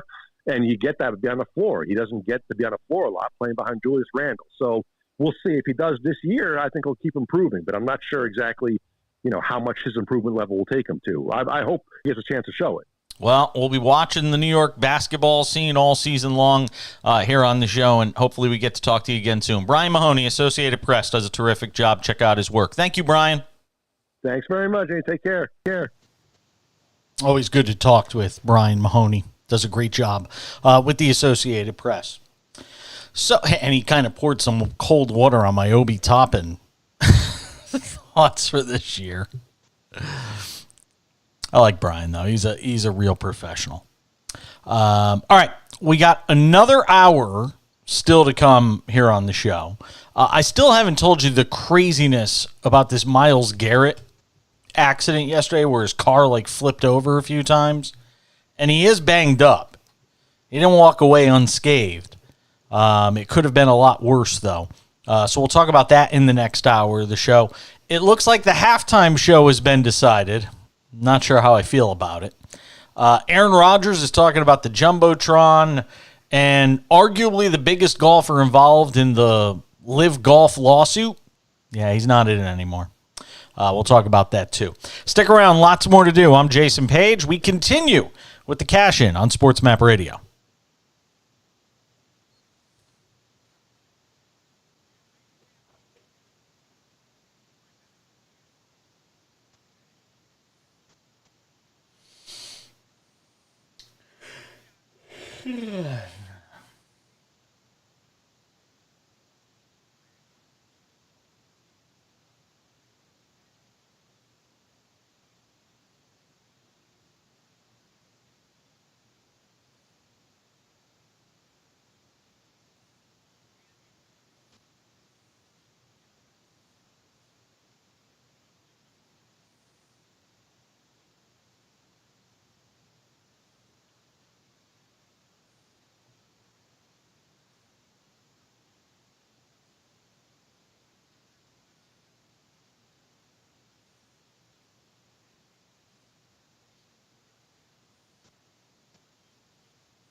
Good tune.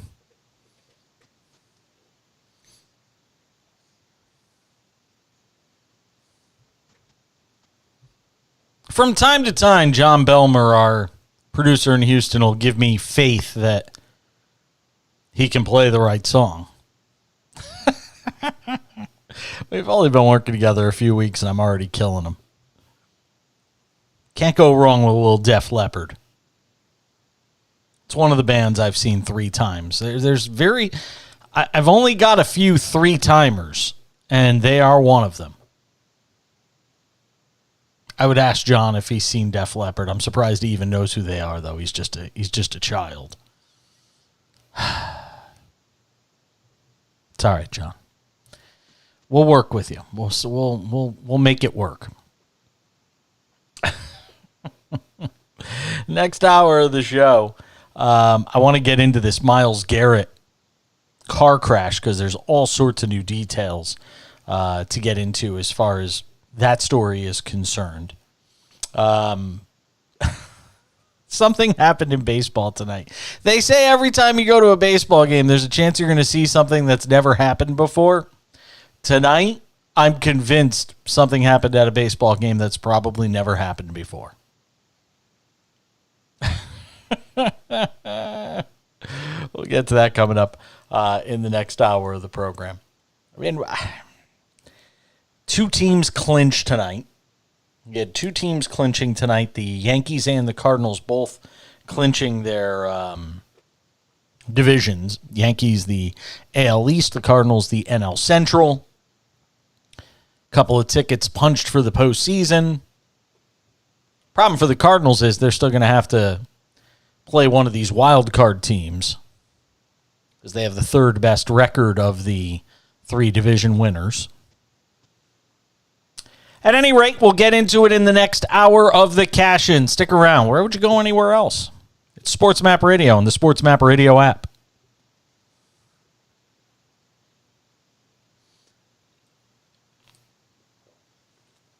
$30? Yeesh. 30. Yeesh.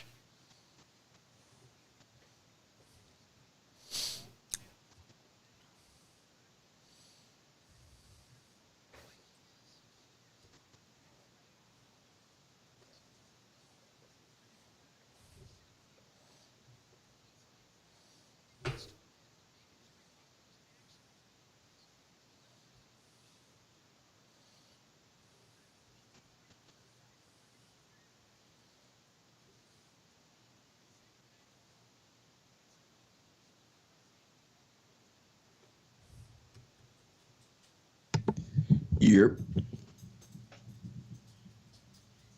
Hello?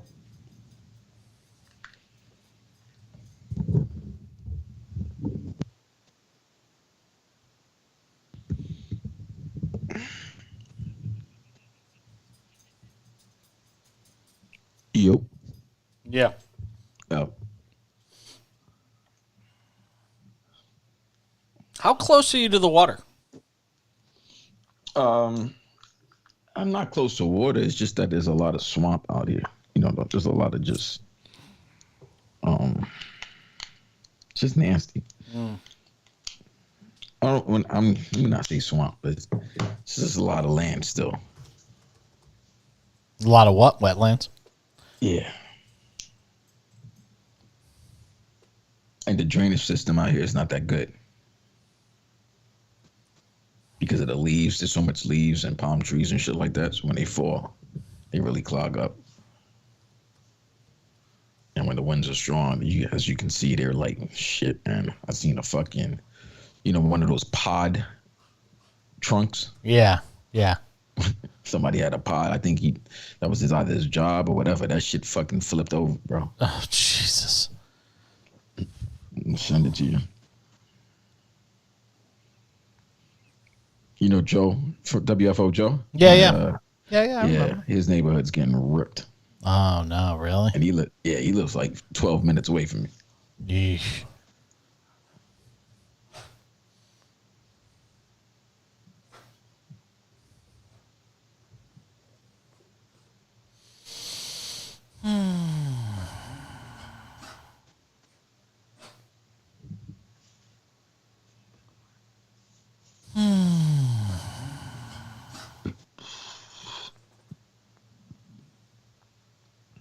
I see what the NFL is doing, man. The NFL is smart. I love what they're doing.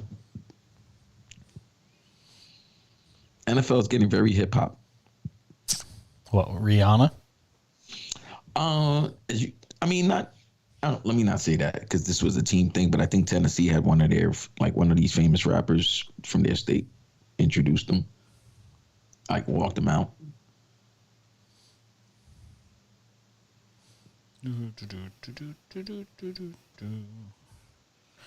It's funny. NFL had some nastiness to start the season, and they somehow could sweep that thing under the rug.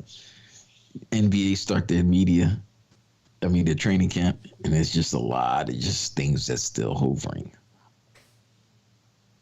Yeah, I still think once games are getting played and stuff. And the beauty of the NBA is nobody cares about the early part of the season anyway. But the lucky thing about them this year is that the face of the fucking league is going for the record. And the other good thing, everybody's healthy for the first time. Yeah. You know, you want to see Zion with New Orleans, you're going to see Kawhi.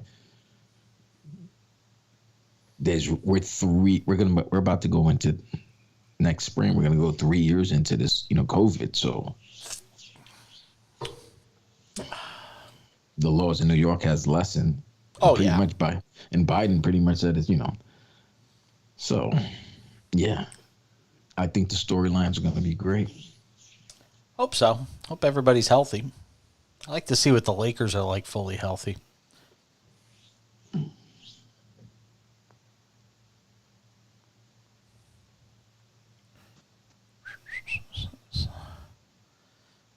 of fact, you know what I'm going to do here? You're going to look at NBA odds? Well, I talked a little about the NBA odds with Mahoney, just a little bit, but I'm going to look at some of the prop bets. Basketball. Show more. Where is it? What are you thinking about tomorrow's show? Get somebody preview the Dolphins Bengals? I do not know. I don't know if you want to mention that some of these games in Florida have been moved because of the hurricane.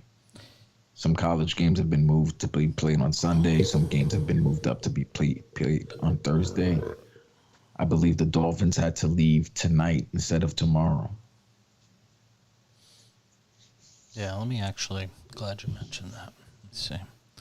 It was great. We saw the NFL Films was in the station today.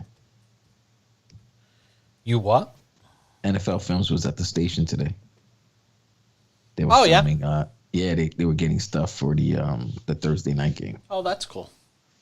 Stand by. Yeah.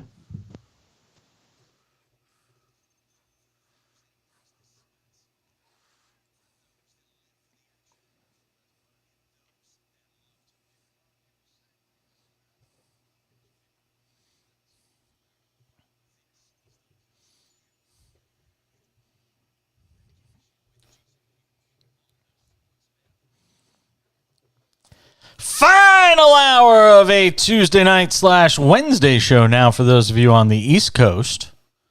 Say hi to my partner, listening in Virginia, there for work.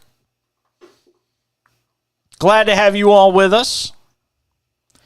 Lot to talk about in this hour. Details on the Myles Garrett accident. Crazy. You look at the car and you hear the details and you just wonder how this dude survived. And looks like we may have a winner for the Super Bowl halftime show. I got to be honest. I'll talk about it later. I'm just not that juiced about it, but we'll get into it a little bit later on. Why the NFL in-game experience might get a whole lot less informative, we'll explain. And Phil Mickelson dropping out of the Live lawsuit. We'll talk about that a little bit as well.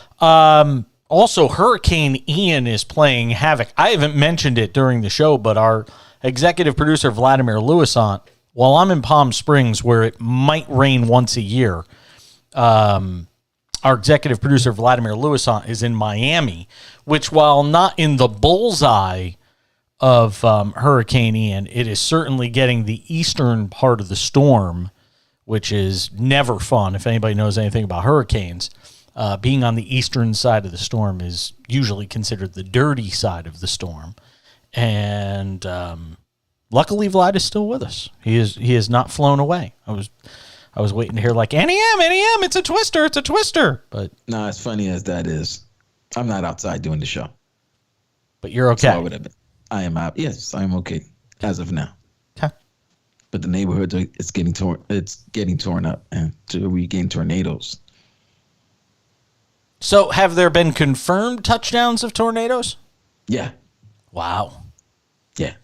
I'm about to send you the videos. Okay. Send me the videos. And by the way, yeah, Super Bowl thing, yeah. Don't get the Navy upset. That's all I'm saying. Don't get the Navy upset. All right. We'll get into some NBA prop bets coming up in a couple of minutes as well. Looking ahead to the season that will be. I'm Jason Page. That's executive producer Vladimir Lewisant. You're listening to The Cash In on Sports Map Radio.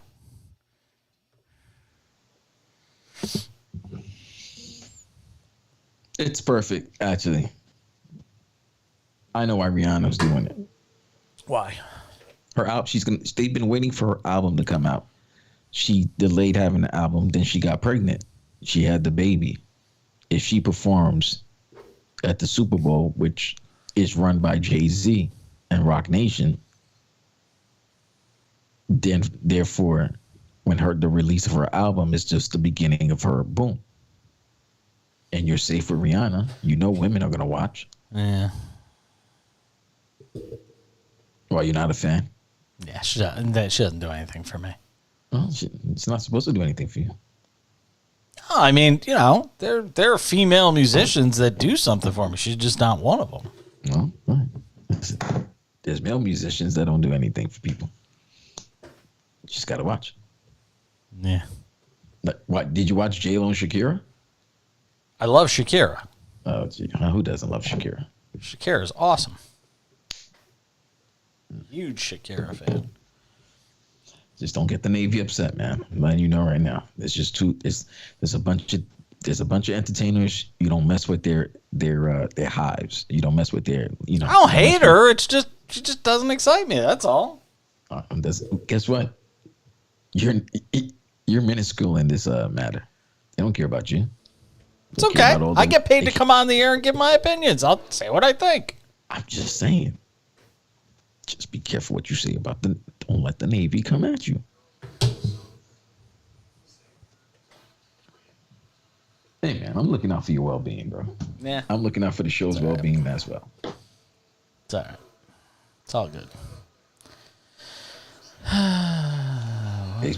They be quick to cancel motherfuckers. What? Oh, that's what I'm hearing. Okay. Oh man.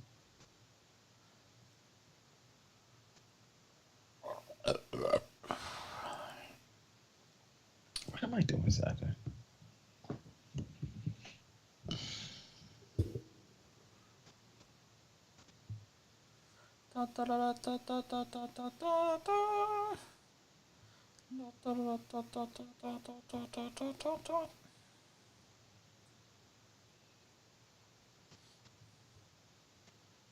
Told you Edge wasn't the freaking White Rabbit. I didn't say he was. I just said there are some people that were suggesting he was. And I told you, no, it wasn't him. It's Bray, man. I hope so. Like I said, be a huge pop. All right, stand by.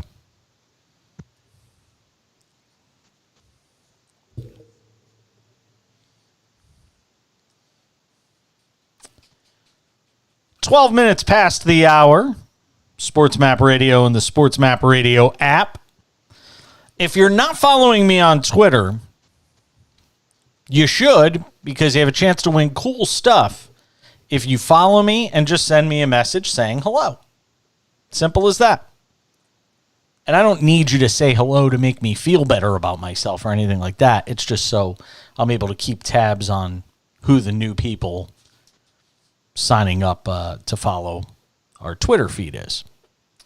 You can also watch the show, our Decibel 88 YouTube channel, our Decibel 88 Facebook channel. The show is available there. You can also watch the show on my personal Facebook page, The Jason Page, if you're looking for me there. So all different ways to check us out if you feel so inclined. Talk about the Myles Garrett injury coming up in a couple of minutes, a little later on in the hour. Talk about what is being discussed as the possible Super Bowl halftime show this year. My reaction, meh. Hurricane Ian is wreaking havoc with the sports world. Our executive producer, Vladimir Lewisant, is actually around Miami, if I'm not mistaken, and they're seeing some of the effects of the storm, more of the dirty side of the storm, tornadoes and all sorts of messiness over there. The western part of the state, I have a friend, one of my best friends, lives in Fort Myers, and they're getting blasted pretty hard over there as well. All of this impacting the sports world, and it almost seems trite to talk about how it impacts sports, but the unfortunate reality is we host a sports talk show, so I kind of have to talk about that aspect of it and how it's affecting college football.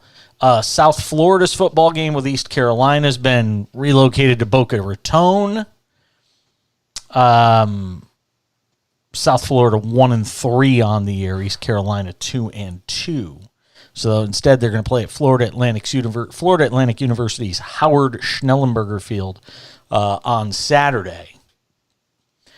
University of Florida, originally scheduled for Saturday in Gainesville. That's been moved to Sunday at noon. Game will still be played on the SEC Network Plus. So that game has been moved. Wow, college football game on Sunday afternoon. That's kind of weird. University of Central Florida, originally scheduled for Saturday in Orlando. That's been moved to Sunday. It just happens that all these teams have games in Florida this week. It's just bad luck, man. What were you saying? The Buccaneers had to come down here. They're using the Dolphins facility. They do believe that the rain or the storm or the hurricane should pass, so they should be able to play the game at in Tampa. Well, I hope because Tampa is one of those spots. I'm kind of a weather geek, so I know this stuff. Tampa is one of, I think, the 7 or 8 worst cities in the world as it relates to targets for hurricanes. Like they've said, if the wrong hurricane hits at the wrong time, Tampa is like one of the most vulnerable cities in not just in the country, in the world. So they may escape this one, but Tampa's just not in a good spot. South Carolina State and South Carolina were scheduled for noon at Saturday. That's been moved to Thursday at 7 p.m. Eastern. Florida State staying optimistic. Their game against Wake Forest on Saturday at Wake. That game should still take place. So, NFL, as Vlad mentioned, how it's impacting that. It's also affecting the NHL preseason. The Tampa Bay Rays are on the road the rest of the week, so it shouldn't impact them. They play the Guardians in Cleveland Tuesday through Thursday, and then a 3-game set against the Astros in Houston beginning on Friday. See, that's good timing for the Rays. Not necessarily where they're playing, but I'm saying in terms of who they're playing. Because they're going to get the Indians after the Indians have clinched. And the Astros have already clinched. And clinched everything, basically. So if you're Tampa Bay, you're getting 2 teams, probably not the most motivated going into the playoffs. It's a good situation for Tampa Bay, just in terms of, wild card seeding and who they wind up getting. All right, some NBA. We were just talking NBA in the last hour, and it got me to thinking about some of the player props for the upcoming season. So, I see, the way most shows would do this is the producer would ask the host to give the odds. See, it's more fun for me to have Vlad do it because if he gets him wrong, I could just laugh at him. And if he gets him right, then I can praise him. It's fun. So I will throw some of the... Yeah, why not? So take that back. So let's run through the NBA prop bets for MVP. First of all, who do you think is number one? That's a good question, bro. Luka. It is Luka. What do you think the odds are? What are the odds? Da, da, da. It's got to be plus something, right? Of course, they're all plus. Plus 350. 450. Well, I'm not close. Who would you say? There is a tie for second amongst two players. Second tie, I would have to put Giannis. Yep. And Embiid. Correct. And they're probably at, if you said 450 for Luka, let's say plus 600 for those two. 700 for those two. See, I'm always good, man. Give me 100, bro. Two guys tied in the next spot. I think the defending MVP. How is he not higher? Because he's won back-to-back MVPs. I don't think they want to give him a third one. It's silly. It's absolutely silly. I mean, the guy's he is a regular season machine. Right, but I don't think Vegas really thinks they want to give the analytics another third MVP. Because if he wins a third MVP, that's really both it's really analytics. It's crazy if he wins a third. Let's not get it twisted. Jokic is, he's really he's the bomb. He's the bomb. Paige, we're gonna have to have a talk, bro. Your terminology is horrible, money. It's really horrible, my guy. Like you're using old school words from like 40 years ago. I kind of feel like that guy in the commercial that he's teaching young people how to not act like their parents. And you're acting like your parents. Yeah, that's all right. So Jokic, you have Jokic as one, and who do you think is the other? And I'm gonna say one Stephen Curry. No, Durant. Wow. Jokic and Durant, and what do you think their number is? Plus, Giannis and Embiid are 700. So they got to be at plus 850. 1,000. Damn. I'd take a flyer bet on Jokic at 1,000. I think I know. I'll put a flyer on Durant at 1,000. If he plays the whole season, Durant's gonna put crazy numbers, especially after. Yeah, but I think I think he takes a hit if Irving's on the court all year though. No, he's gonna bite into those numbers. No. Come on, it's a valid point. No, I don't think so. Nobody's biting into Jokic's numbers. Dude, Westbrook didn't bite or into Giannis his numbers when he won the MVP. Did he? He didn't, right? No, I mean not that year. Okay. But I think if they're both on the floor, I think he's going to hurt him. So plus 1,000, yeah. I'll definitely put a flyer on. And then there's two guys. There's two guys in the following after that. What at? Let me guess at plus 1,200 maybe. Plus 1,300. I'm going to say one Kawhi Leonard. No. Oh, John Morant. Yes. And the one after him kind of surprises me because I would have put Leonard or Stephen Curry ahead of this person. Well, Steph is ahead of him. No. In terms of who's ahead of this other person, Morant is paired with somebody else at plus 1,300. Plus 1,300. Who is really good in the league? When I say this name, I don't think you're going to agree with it. Hold on. Jimmy Butler. Jason Tatum. That's not. I can understand that. I would put Curry or Leonard ahead of Jason Tatum. I mean, really? Yeah, but they expect Boston to win remember, they still figure that Boston's going to win that conference. And if they are the number one seed after all that turmoil, Tatum's probably going to be the reason. Yeah, he's just. I don't look at him as a stat stacker the way some of these other guys are. But he might need to take that next step. Yeah, that's an assumption. I wouldn't put him ahead of Curry or Leonard though. I really wouldn't. And honestly, the names behind him, there's three names behind him that I just shake my head and go, Jason Tatum's not better than these three guys this year. He's just not. So Tatum's at 1,300. We got to go through this real quick. Somebody's at plus 1,500, somebody's at plus 2,400, and somebody's at plus 2,700. Plus 15, I'm going with AD. Nope. Oh, wow. Who was it? Curry. Steph? Yeah. I thought we already named them. No. Oh, we didn't. Wow, they don't got no love for Steph. So Curry at 1,500, plus 2,400. Anthony Davis? No, Kawhi Leonard. Zion. Oh, wow. And then plus 2,700 is LeBron. I'm putting money on LeBron. I love LeBron at 2,700. Oh my! I think you got to put money. You got to. All right. I think the three best flyers on this is. Well, you like Jokic, so Yeah. I'll go with you. You I have think to. Jokic and Durant at that plus 1,000 is great. Yeah. And I think you got to put money on LeBron at 27. 2,700. Yeah, I would Because too. if he has if he plays more games and has like the same amount of average points he had last season, Yes. they're gonna give it to him. Be curious to see how many games he plays this year. If he plays 65 games and he averages like 28 to 30 points, and the Lakers are better than they were Yeah. last year and a top 3 seed in the West, they owe him one, man.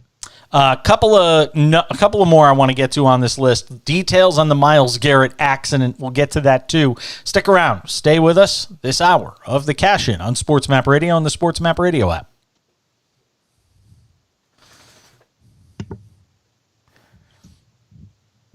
After LeBron, Anthony plus Davis. 3,600. Zion. Davis is way down. Davis is plus 4,600. I wonder who's going to become. What about comeback player of the year? Because there's a lot of guys that are coming back from injury. A lot of people are saying John. Anthony Edwards. Comeback player of the year. Mm-hmm. What happened to Anthony Edwards? He was hurt. No, he wasn't. Anthony Edwards, comeback You talking about Minnesota's Anthony Edwards? player of the year. Who think you was think it? I about thought I Jamal saw. Murray. No, I thought I saw his name listed as comeback player of the year. Who No, it was can't be that. comeback? Let me see. Comeback. Comeback. He played all last season. He was Player of the year, NBA 2023. What was it I saw? Oh, no, I'm sorry. It was most improved player. That's what I saw. He's the favorite for NBA's most improved player. So who's the favorite for comeback player? Is it Kawhi? Is it John Wall? Is it Anthony Davis? I don't know. I don't think they put odds for that. You'd think they would, but I don't think so. Future. So they put odds for everything. Let me see. Outright conferences. Divisions. Wow, the Knicks are plus 6,500 to win the division.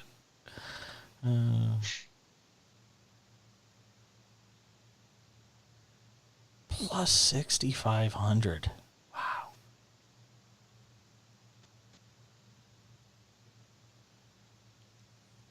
It's a sucker bet, but I would probably do it.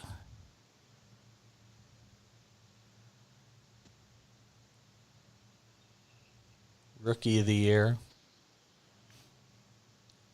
You know, in 3 weeks from now, we're going to be doing the same odds over again. NBA Rookie of the Year, Paulo Banchero. It's Rookie of the Year candidate.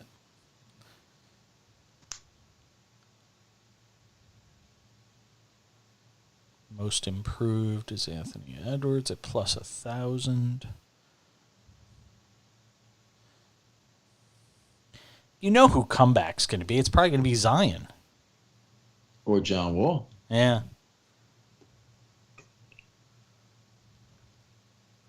Sixth man. That's it. Comeback. Six man's good.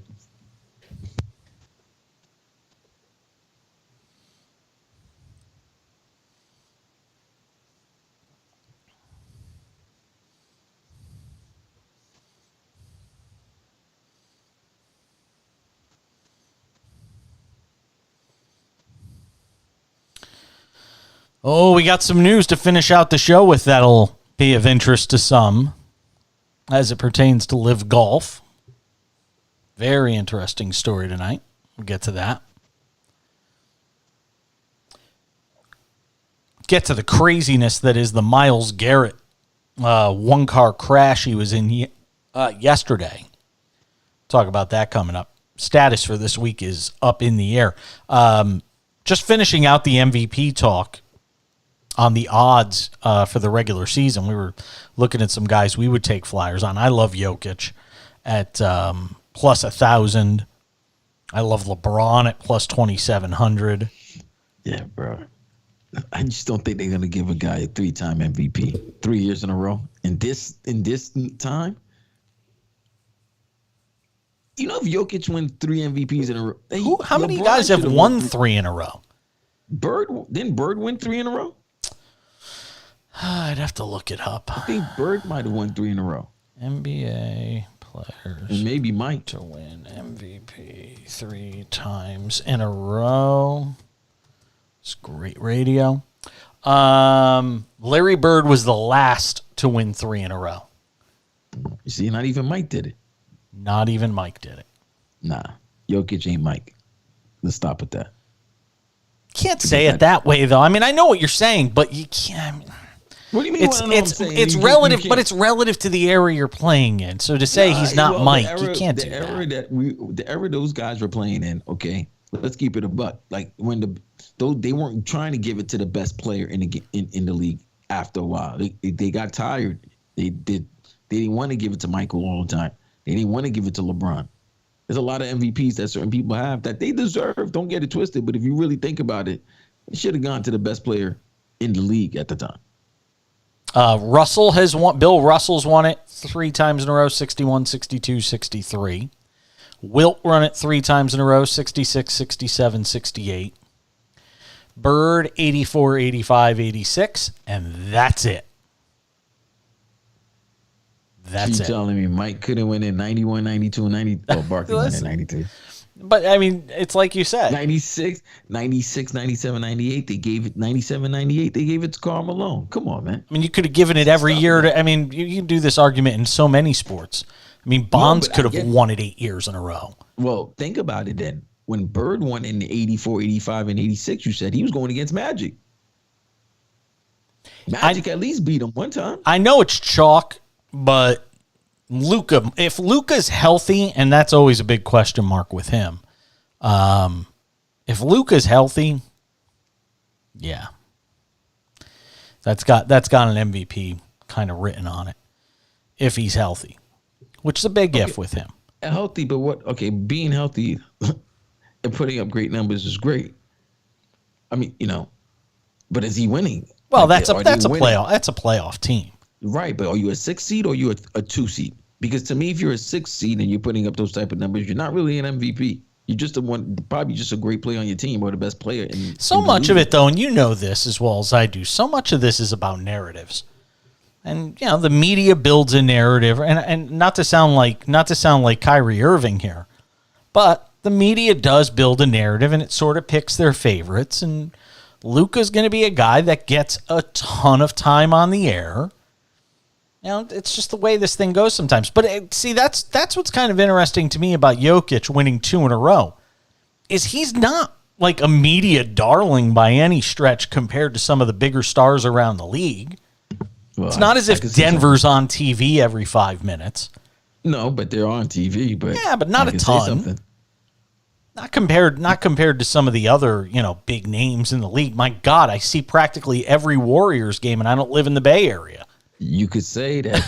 I mean, literally. I mean, pretty much he won 2 COVID MVPs. Not so much last year. I mean, I don't know if that's fair about last year. I mean, it started out eventually everything started getting back. Other than Kyrie, everybody was playing. The Myles Garrett story, let me get to this. We'll have plenty of time to do the NBA stuff leading up to the start of the season. We haven't even gotten to preseason games yet, for crying out loud. Browns defensive end Myles Garrett, game time decision as of now. It's still up in the air. They haven't even put out the injury reports yet for this week. But Myles Garrett, shoulder sprain, bicep strain, cuts and bruises in the crash he was involved in on Monday afternoon. Released from a Cleveland hospital same day after being treated for injuries. So here's what happened. The crash took place after Garrett left practice at the Browns training facility in Berea. And according to the Ohio State Highway Patrol, Garrett crashed his 2021 Porsche near Wadsworth, Ohio at 3 p.m. The vehicle went off the side of the road, flipped over before coming to a rest. Female passenger was in the vehicle, taken to the hospital with non-life-threatening injuries. No drugs or alcohol suspected. Garrett and the woman were both wearing their seat belts, and the crash is under investigation. And there's body cam footage that's been provided to ESPN showing first responders tending to Garrett shortly after the crash. First responders are seen examining both of Garrett's arms while he sits on the grass. Female passenger was lying down while another responder examined her. It's amazing. You flip over a Porsche, and both of you come out with just scratches on you, basically. But glad he's all right. I'm sure. But again, doesn't explain how the crash happened.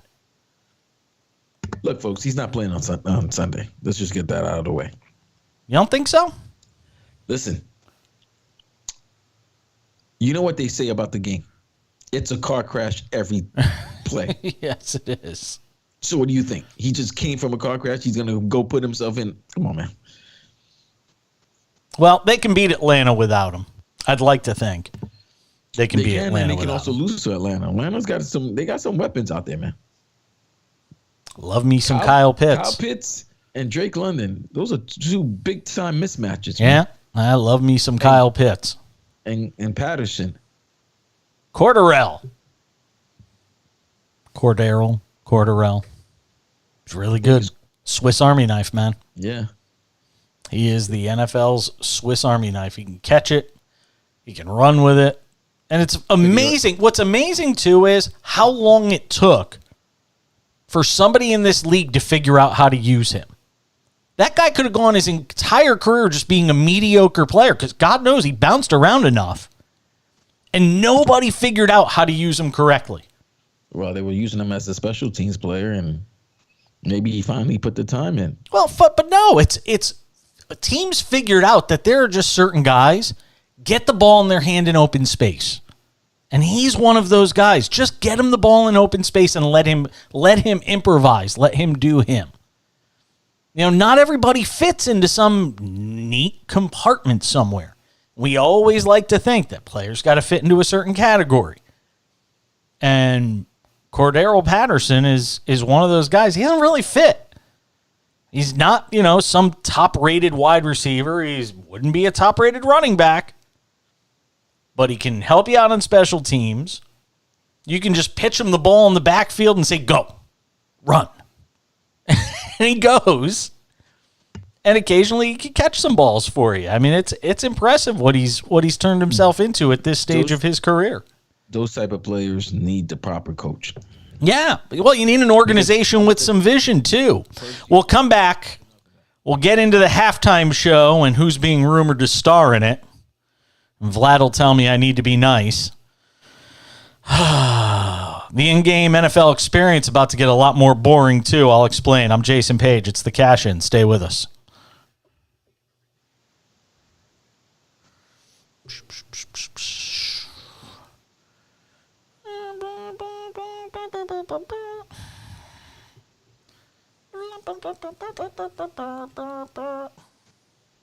Hey, Papa Dukes. What's up, handsome? You're so handsome. Yeah. Dog's just watching me do the show.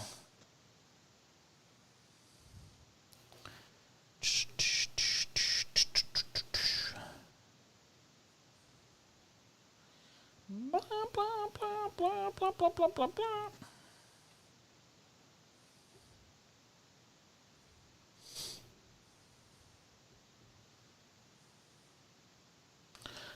Turn.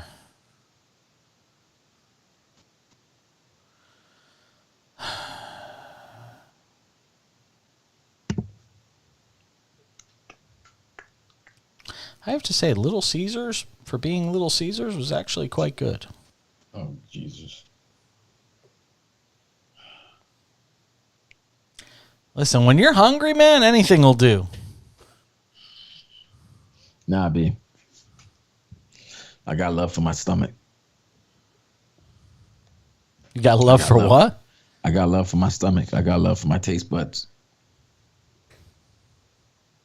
There's better options. Not for less than $20 tonight. Nah, I would have done McDonald's. I had McDonald's for breakfast. Well, you see, stop eating. Well, Jason, why don't you cook, man? Stop being fatty. Well, because my partner's away. So, doesn't mean for you to be a fatty. That is why I'm eating badly this week. That's horrible. Whatever. You're so terrible. Yeah, I am. What did you eat for lunch? I bet you ate some fucking fast food. No. All I had was McDonald's for breakfast and Little Caesars for dinner. Nastiness. That was it. Nastiness.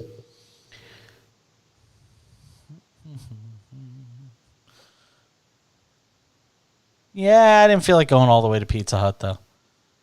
Nastiness still, man. John was suggesting Pizza Hut. No. No chain pizza place is good, bro. I know this, but it was So then- quick. And when I'm prepping like right before the show, I ain't got time to sit there and prepare a meal. Just saying.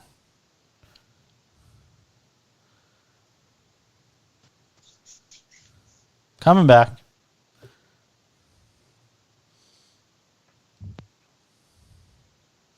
Another good song.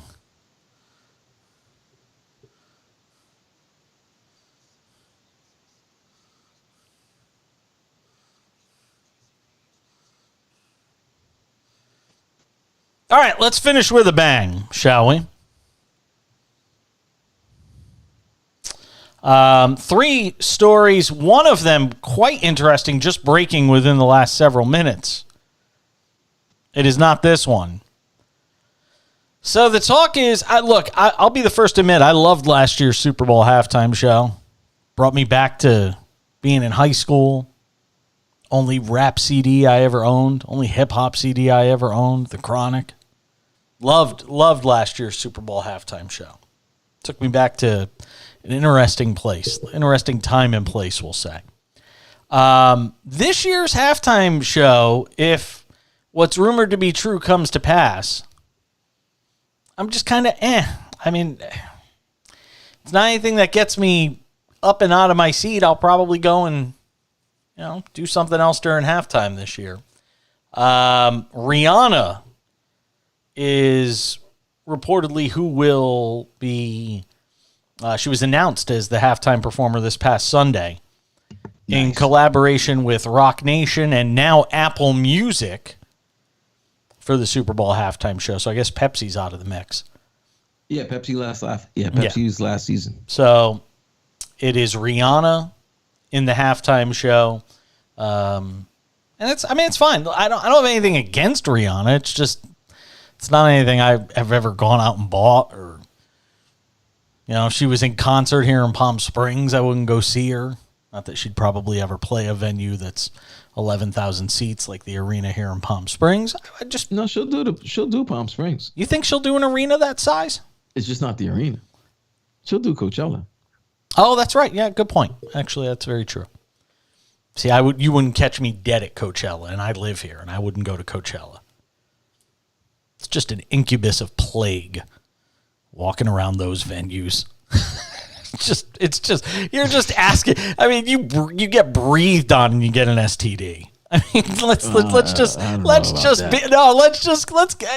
I'll use Vlad terminology. Let's keep it a buck. You get breathed on there, and you could walk out with like hepatitis. If you went to Coachella over the last year, I was like, oh man, monkeypox, COVID. Oh, That's like forget COVID. it. That's a COVID. Oh man, that's a COVID nest right there, bro. You're just swimming in it.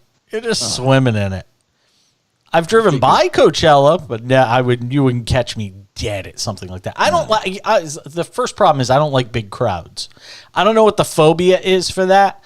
I wouldn't say I have the phobia, but I am not a big fan of big crowds, like crazy, large people packed in together. Like being in an arena and everybody's got their seat. You would never catch me on the floor, for example.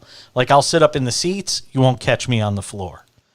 Like bleachers at Yankee Stadium used to make me so uncomfortable. And I had season tickets with a friend out there who had season tickets. And it was fine until people start spilling beers on the back of your legs. And it's just awful. Yeah, no. As long as you don't puke. Yeah, no. I didn't have any issues with people puking, but... Oh, they could puke. So the Super Bowl this year, not far from here. Not far from here. In Arizona, Glendale. Yep. Phoenix, Glendale, and Pat Mahomes said Rihanna has a lot of bangers.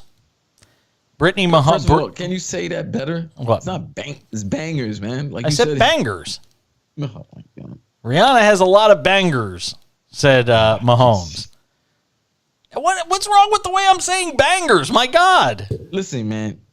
Listen, I'm going to tell you this right now, bro. After last night's you dissing Frankie Beverly and Maze and you taking a shot at Rihanna, I can't co-sign I didn't take a shot at Rihanna. You're not thrilled. You're not thrilled. I'm not. How can I lie? Okay, so you're messing with black culture right there, bro. That's not messing. That's not messing. If I said Rihanna's music is crap, that would be messing with black culture. I'm just saying. Look, I can't co-sign you right now. Okay. The views and expressions that were just said by Jason Page are not shared by Vladimir, John, and Sports Map Radio. Wow, he's taking John too. Taking John for the ride. Well, yeah, because you dissed his music selection yesterday. I was like, wait a minute, what's wrong with Frankie Beverly and Meg? Just keep the Def Leppard and AC/DC coming, and you'll have a job, kid. Oh, look at that! Yeah, look at that. That's horrible. Let me finish what Pat Mahomes said. Patrick Mahomes said Rihanna has a lot of bangers. Brittany was hyped about her performing at the Super Bowl halftime show, meaning Brittany Mahomes. She's a legend as well. Hopefully we can be in the game and record it and watch it afterward. I have not met Rihanna. She's one of the greatest to do it. Was that Pat Mahomes basically saying I want to meet her, though? It sounded like he was kind of pushing for it. Good for him. His 2 Super Bowl appearances, by the way, Shakira and Jennifer Lopez in one, I was there, and The Weeknd in the other. Yeah, good job.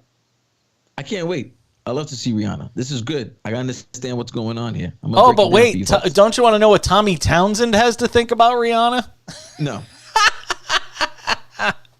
Tweeted his thoughts on her handling of the football in her promotional video that was shared during the announcement. It's a cool picture. Textbook punt handshake grip by Rihanna, Townsend wrote. I'd like to see a little more space between the ball and palm and nose turned slightly in, but looks solid. Bombs away, babe. That's great. That's actually pretty cool. No, good job. Listen, folks, all you Rihanna fans, all you Rihanna Navy, you've been asking for an album for like the last 3 to 4 years. The woman fell in love. She got pregnant. She had a baby. This is perfect. You're knocked up. You should leave the business. Yeah. This is perfect way to get the hype ready for your upcoming album. There it is. The Super Bowl. The most watched thing. And your boy's running it. It's Hove. So you may have a Jay-Z. Jay-Z might come perform with her. Drake might perform with her. The thing that will make everybody go crazy if her and Chris Brown perform. This is going to be a good one, bro. It's going to be talked about. Okay. The ladies will be happy. Yeah, absolutely. I agree with that. The ladies will be satisfied. Very interesting note breaking just before we did this segment tonight. The talk has been, where's Live Golf going to go for a TV deal? And we may have our answer. Greg Norman said there were a number of different TV networks vying for Live Golf. Golf Week, citing multiple sources reporting that Live Golf is nearing a deal to buy airtime on Fox Sports. It would see its events broadcast on FS1. Deal is still being finalized according to this report. Can't be shocked. If there was going to be any network, any of the broadcast network companies to pick it up, it was going to be Fox. Well, they wanted to do golf. They had the U.S. Open. Well, you already had CBS and NBC out of the mix for obvious reasons. Right. And ABC under the Disney umbrella with ESPN wasn't going to touch it. Fox, though, what do they care? They're already sullied by the whole Fox News brand. So, hey man, like I told you, you thought this thing wasn't gonna have legs, and I still don't think it has legs. It has legs. Not only has legs, it has wheels. Yeah, I still don't think it has legs. It has wheels. It doesn't need no. You're right. It doesn't have legs. It has wheels. I mean, the USFL had a TV deal, Vlad.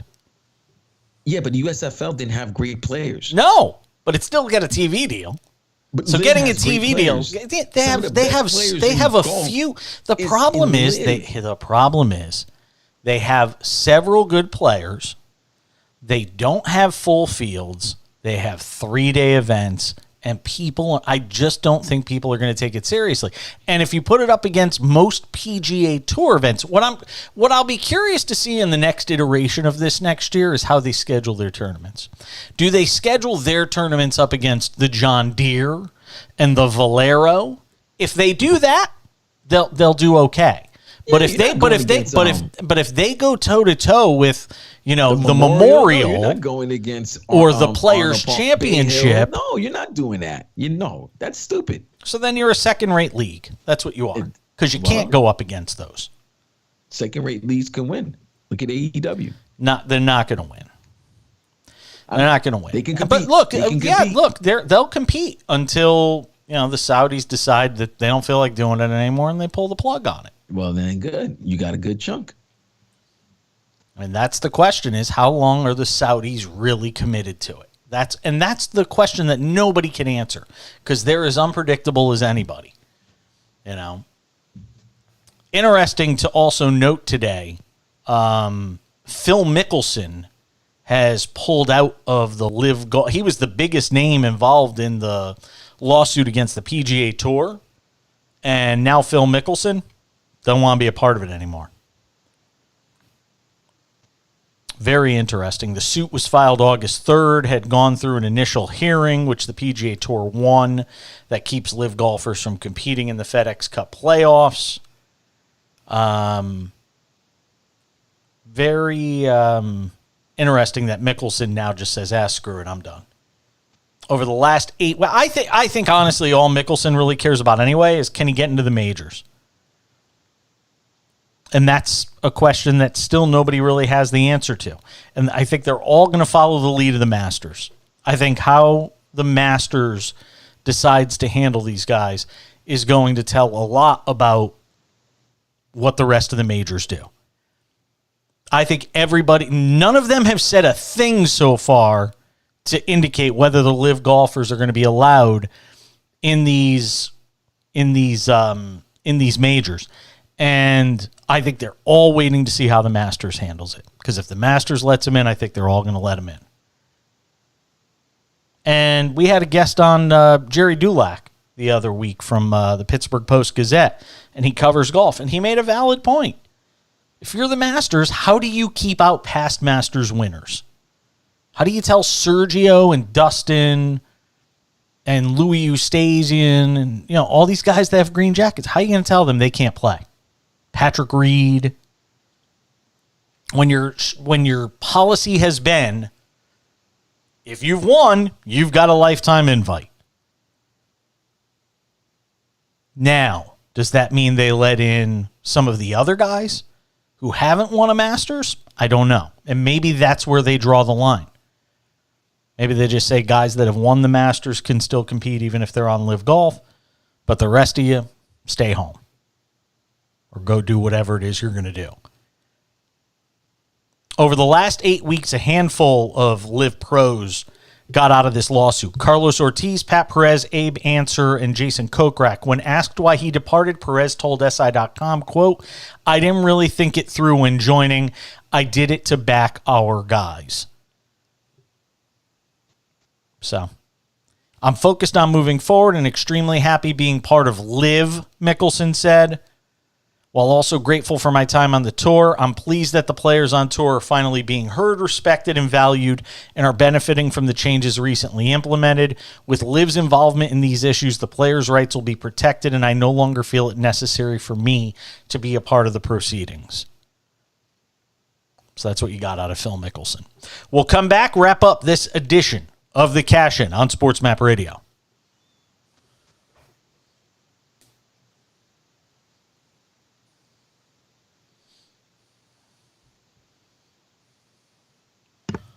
Yep.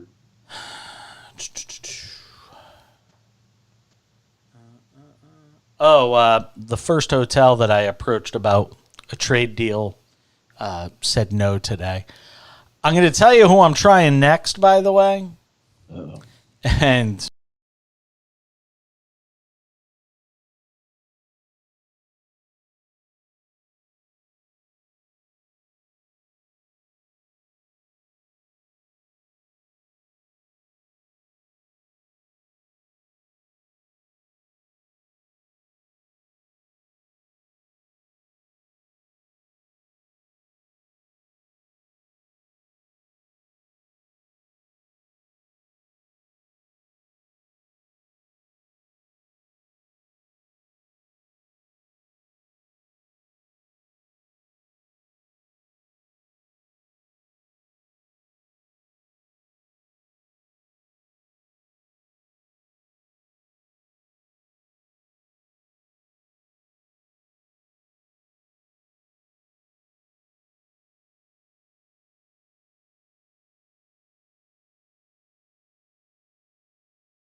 oh, yeah.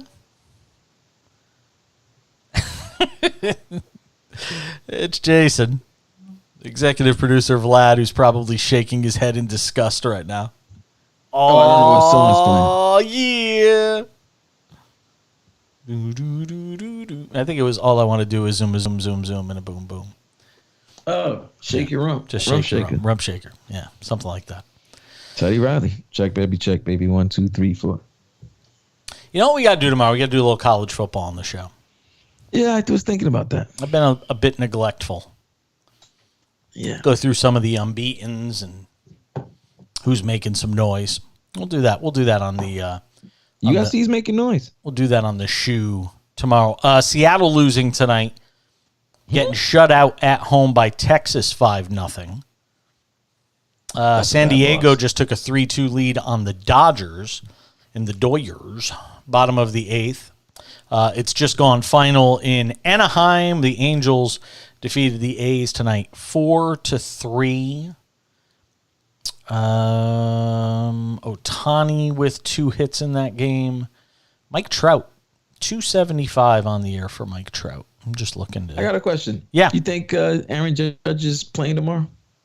That's what I was asking at the top of the show tonight. I'll be fascinated to see if the Yankees do the typical thing. But I mean, you can't give everybody the day off. You don't have enough players on the roster anymore, so you can't do that. But, No, but you got if a lot I of had young to, guys. here's why I would say he probably plays. I think he'll DH. I don't think he'll play the field. The Yankees over the last week and a half have had 3 off days, and Aaron Judge has made it clear he wants to play. So I think he's playing tomorrow. I'll say he plays tomorrow. I don't know though. I haven't seen anything official out of the Yankees. Well, Judge day off. Let's see if Because here's the funny thing. yeah. If he doesn't hit in Toronto, that means he's hitting it in New York again. So you can would give think. him the day off to try to make sure he hits it in New York. I guess we'll see what the Yankees do with their lineup on Wednesday. It's going to do it for us. Good show, executive producer Vladimir Lewis. We'll catch you tomorrow. Stay safe there in Florida. John Belmer in Houston, thanks for pushing all the right buttons tonight. I'm Jason Page. We'll catch you back here on Wednesday. The Cash In on Sports Map Radio. Bye.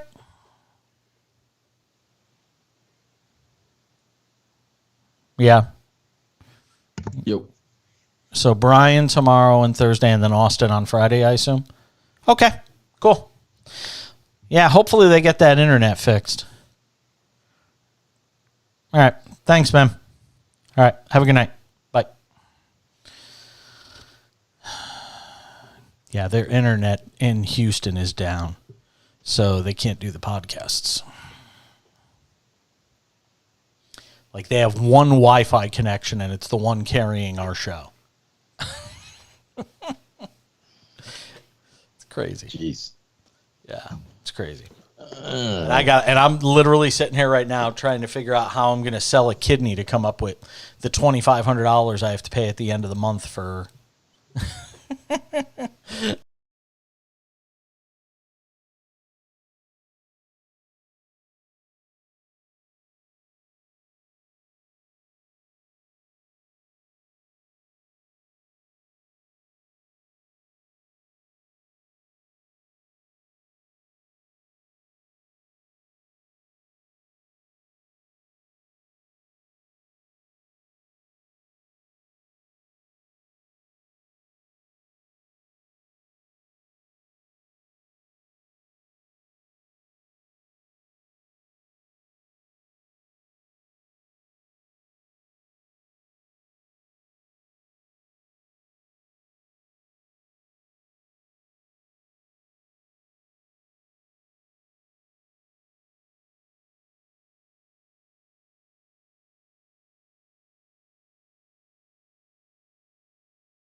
To our friends on the stream, that's going to do it for us tonight. Have a great night. We'll see you on Wednesday. Wednesday.